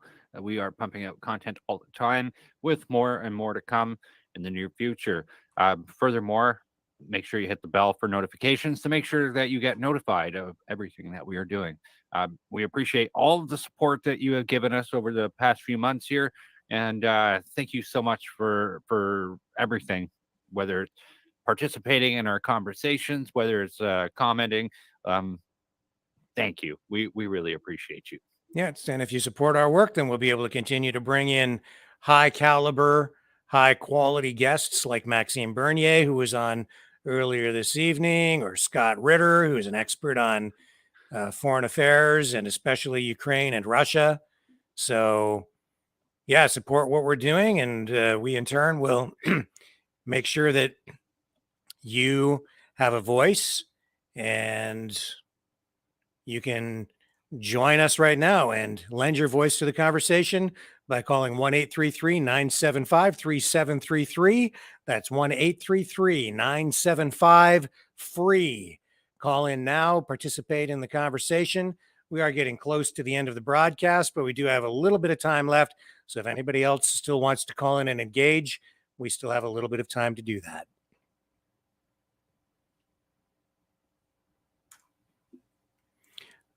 So whether you want to talk about Maxime Bernier or what's going on in Ukraine,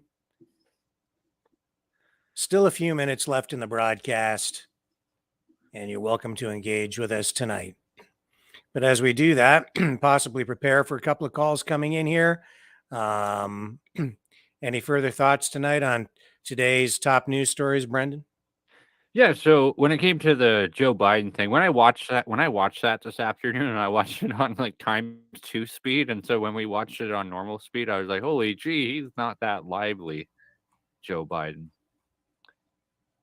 And what a big difference it makes when he has that teleprompter, eh? Yeah.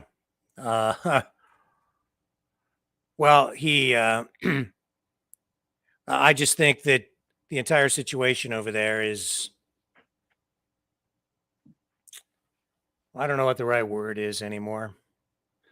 I don't like what I see, obviously. I don't like seeing someone like Joe Biden, who has a clear conflict of interest, who has been over there engaging in what I would say is corrupt activity. We see all kinds of evidence of that, from Hunter Biden's laptop We see that a lot of politicians have been engaging in corrupt activity over in Ukraine. And yet this is the guy who's standing up there earmarking another $800 million in military aid, sending more weapons over there. Somebody, one of our callers called in tonight and said they always look at motive. What's the true motive behind someone like that sending lethal military aid over to a corrupt country where you've clearly been engaged in corruption? I highly doubt it's for democracy. Makes you wonder, doesn't it? Mm-hmm. It certainly does make you wonder. Anyway, it is 8:55, and we are drawing things to a conclusion here tonight. We have talked about a lot of things. We got into a fairly detailed conversation, even though it was only a half an hour long, which was all the time we really had with Max tonight. We covered a lot of ground. He was very good. He was clear. He was concise.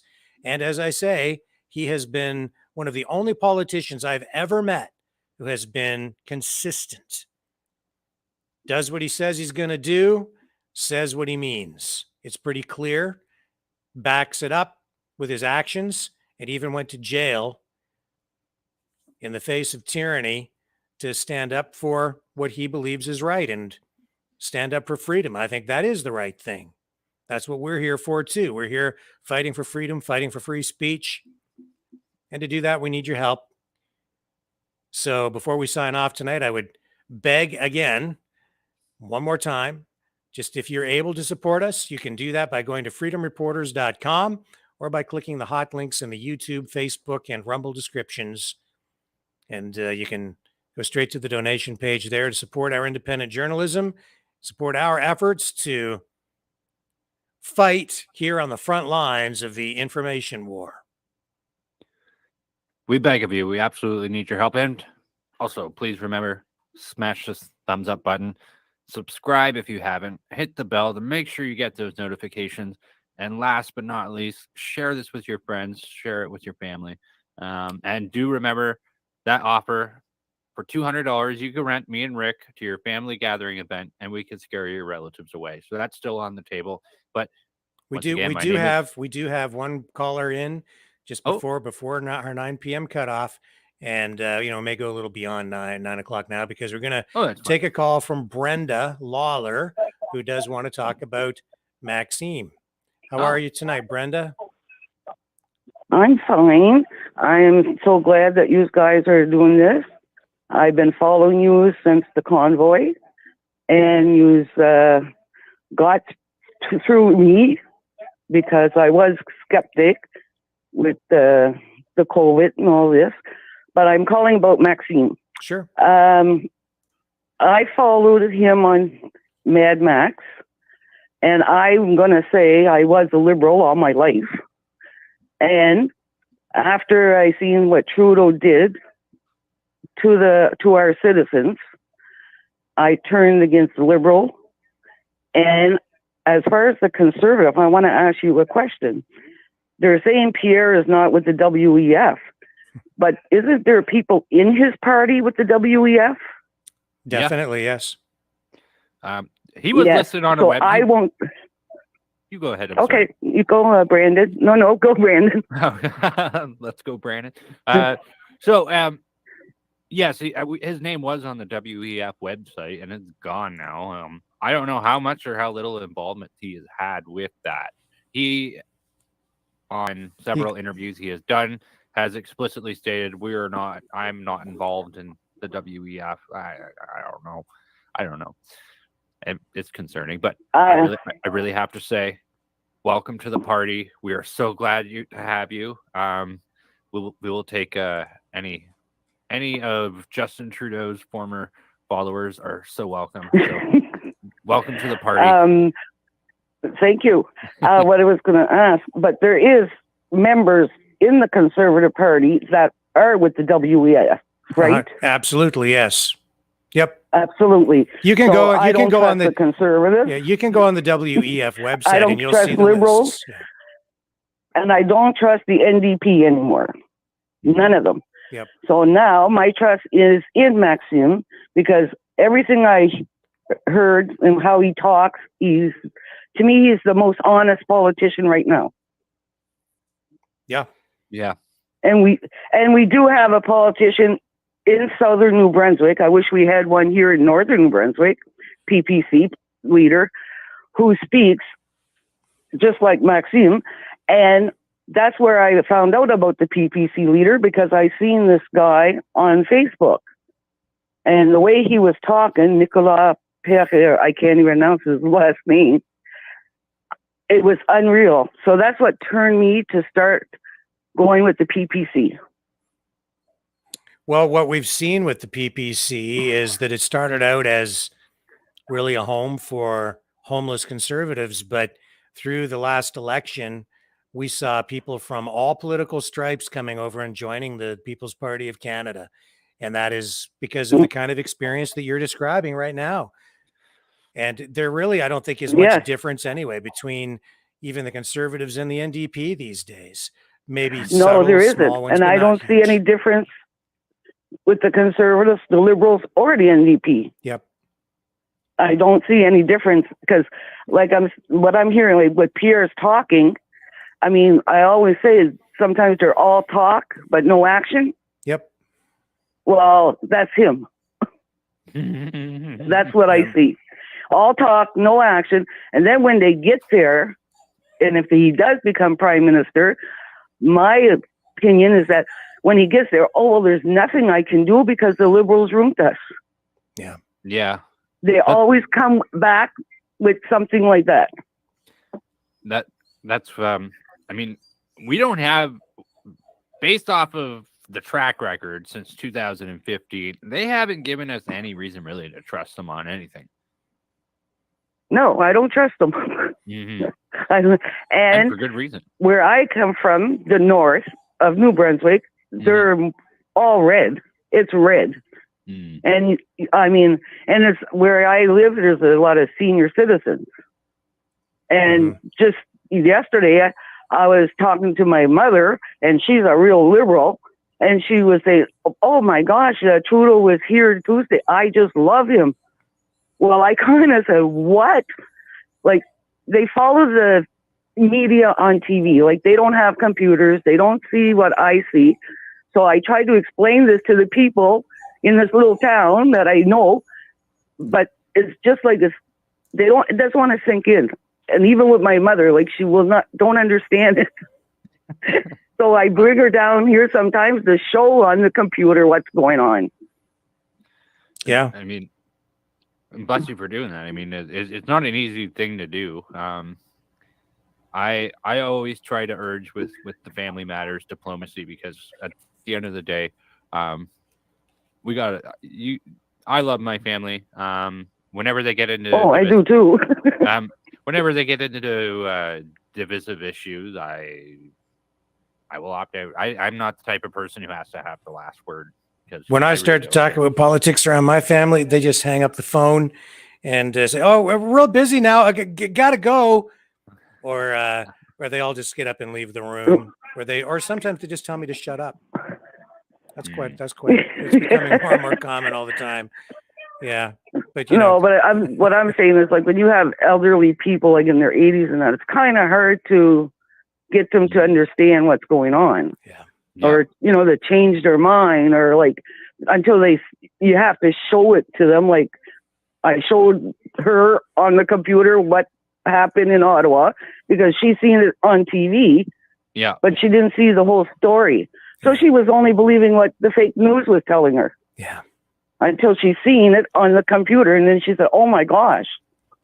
Like, so half of these senior citizens don't have computers. Did her opinion change about that by any means? Yes, it did a bit. Yes, it did. It did. Like, she couldn't believe what happened in Ottawa, but she still said, oh, I love Trudeau. Like, she still said it after she's seen, I'm there, what do you love about him? Like, what did he do for you? What's he doing for the senior citizens? Like, he's liberal. You see what it is when they're brought up red, they stay red. Never underestimate the don't power. provide- Yeah, never underestimate the power of free stuff. Yeah. That's the way they go out and they buy votes. And well, that's it. And I'm trying to tell her that we lost our freedom. And I'm trying to tell people down here, but they don't, well, what freedom did we lose? So you can't. So then you just go, okay, I better shut up because they're going to think I'm the crazy one. Like, yeah. Well, we'll get into more of that. I We'll get into more of that in future episodes. And I've touched on this many times over the last few months here on the program about how the so-called free stuff that they give us, which they're really just, they're bribing us with our own money. Yep. It's all a trap. Yes. And even the socialized healthcare that they bribe us with, they've been using that as a tool, and they've taken away all of your choice. So they're able to use that as a weapon against you to limit your freedom. You must comply with this, or you don't get healthcare over here. You have to get this thing in your arm, or you're not even allowed to walk in and get medical care over there. You're not allowed to have a heart transplant. And that's not me making that up. That's true.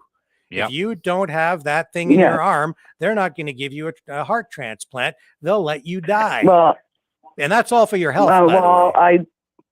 I did get the jabs. I got 3, but I'm not getting no more. I'm done with it. Yeah. And because here, when I wanted to go visit in Ontario, I had to have the jab at the time because I have 2 sons that live in Ontario. So if I wanted to visit up there, I had to have the jab to come back into my province in New Brunswick. And so let me ask you this. Do you think that was right? Should they have held that over your head in that way to force you to get that? Because that's coercion in my view. Yes, and I agree. And it's my body, it's my choice, but I didn't have a choice if I wanted to go to come back in my province. So that's not really a choice. It was like, no, we didn't. Nobody had a choice down here. Yeah, it's not not it was really. That if you wanted to travel out of your province, or if you want to keep your job, or you work for the health corporation. Because I did work for the health corporation and down here, and you had to have the jab to keep your job. Yep. So that's not a choice. We had no choice. It's not a choice. They took our freedom away. They took our choice away. It's all for your health, though. All for your sad. safety. All for our safety. Just remember No, that. well, now, yeah. It gets the jab or it has to In stay fact, inside. They're so concerned about your safety that if you don't comply, they'll let you die. Yeah. Yeah, that's true. That's what they say. But now I it's personally, like what I see. I personally took my removed my organ donor thing off of my driver's license because at that point it's like, oh well, you guys are going to discriminate like that. Well, then you know what? You're not taking my organs for that. Oh, that's good. Which is I'm not an organ donor either, though. What a terrible situation to be in, though, right? Sad. Yeah. It's sad. Yeah. It's sad. I mean, I was born in 1960, and I never seen Canada like this. I mean, to me, this is not my country. Right now, I feel like we're a communist because we got a dictator as a prime minister. Yeah. So that's all I'd like to say tonight. I'm going to leave you guys go. All right. Well, thank you. Thank you for your program. I enjoy watching it every night. Thank you very much. Appreciate you calling in. It's been great. Great. God bless you, and we'll see you. Yeah. Great call from Brenda. And with that, we will wrap up for the evening by once again reminding you can support our work by donating at freedomreporters.com. freedomreporters.com. Click the hot link in the YouTube, Facebook, and Rumble descriptions. Go straight to the donation page. As independent journalists and as we fight for free speech, freedom of the media, we talked about new censorship legislation that's pending, new censorship laws that are about to come into effect if Justin Trudeau, and I'm sure he will, and when he's successful in passing this new legislation, it'll impose new controls over the internet and impose new restrictions over independent journalists. And he's going to attempt to license journalism in Canada, which is a very new idea. And I would say it's completely out of line and not in keeping with a free and open and democratic society. But you can help us fight back by donating to us at freedomreporters.com. And I'll throw it over to Brendan to wrap up on his end tonight. You can be sure to make sure that you smash the like button. And if you have not already, make sure you subscribe. It's a big help for us and it helps defeat the algorithm. Lastly, make sure you hit the bell for notifications so that you get notifications every time we are up to any trouble. With that being said, I am your co-host, Brendan Kennedy. It's been an absolute pleasure reviewing the stories of the day with you today. And I can't wait till tomorrow, 6 p.m. Eastern Standard Time. See you again. And it was a great show. Thank you again to Maxime Bernier, leader of the People's Party of Canada, for joining us on the program tonight. I know that I can't say anything about it, but I think the PPC actually has a big announcement coming down tomorrow. So we'll have more to say about that tomorrow night, if not earlier in the day. I'm not sure. We might even be able to pick up a feed or something and maybe even inform you with an update during the day, midday tomorrow. So stay tuned for that. Just keep an eye open on your email because we'll send out a notification if we should happen to go live with a broadcast at midday with a breaking news alert. Otherwise, we will be back here, as Brenda said, at 6 p.m. Eastern Standard Time tomorrow. Same bat time, same bat station here on the Maverick News Channel. We are the Freedom Reporters. We are the anti-virus program for your mind. Thanks for watching.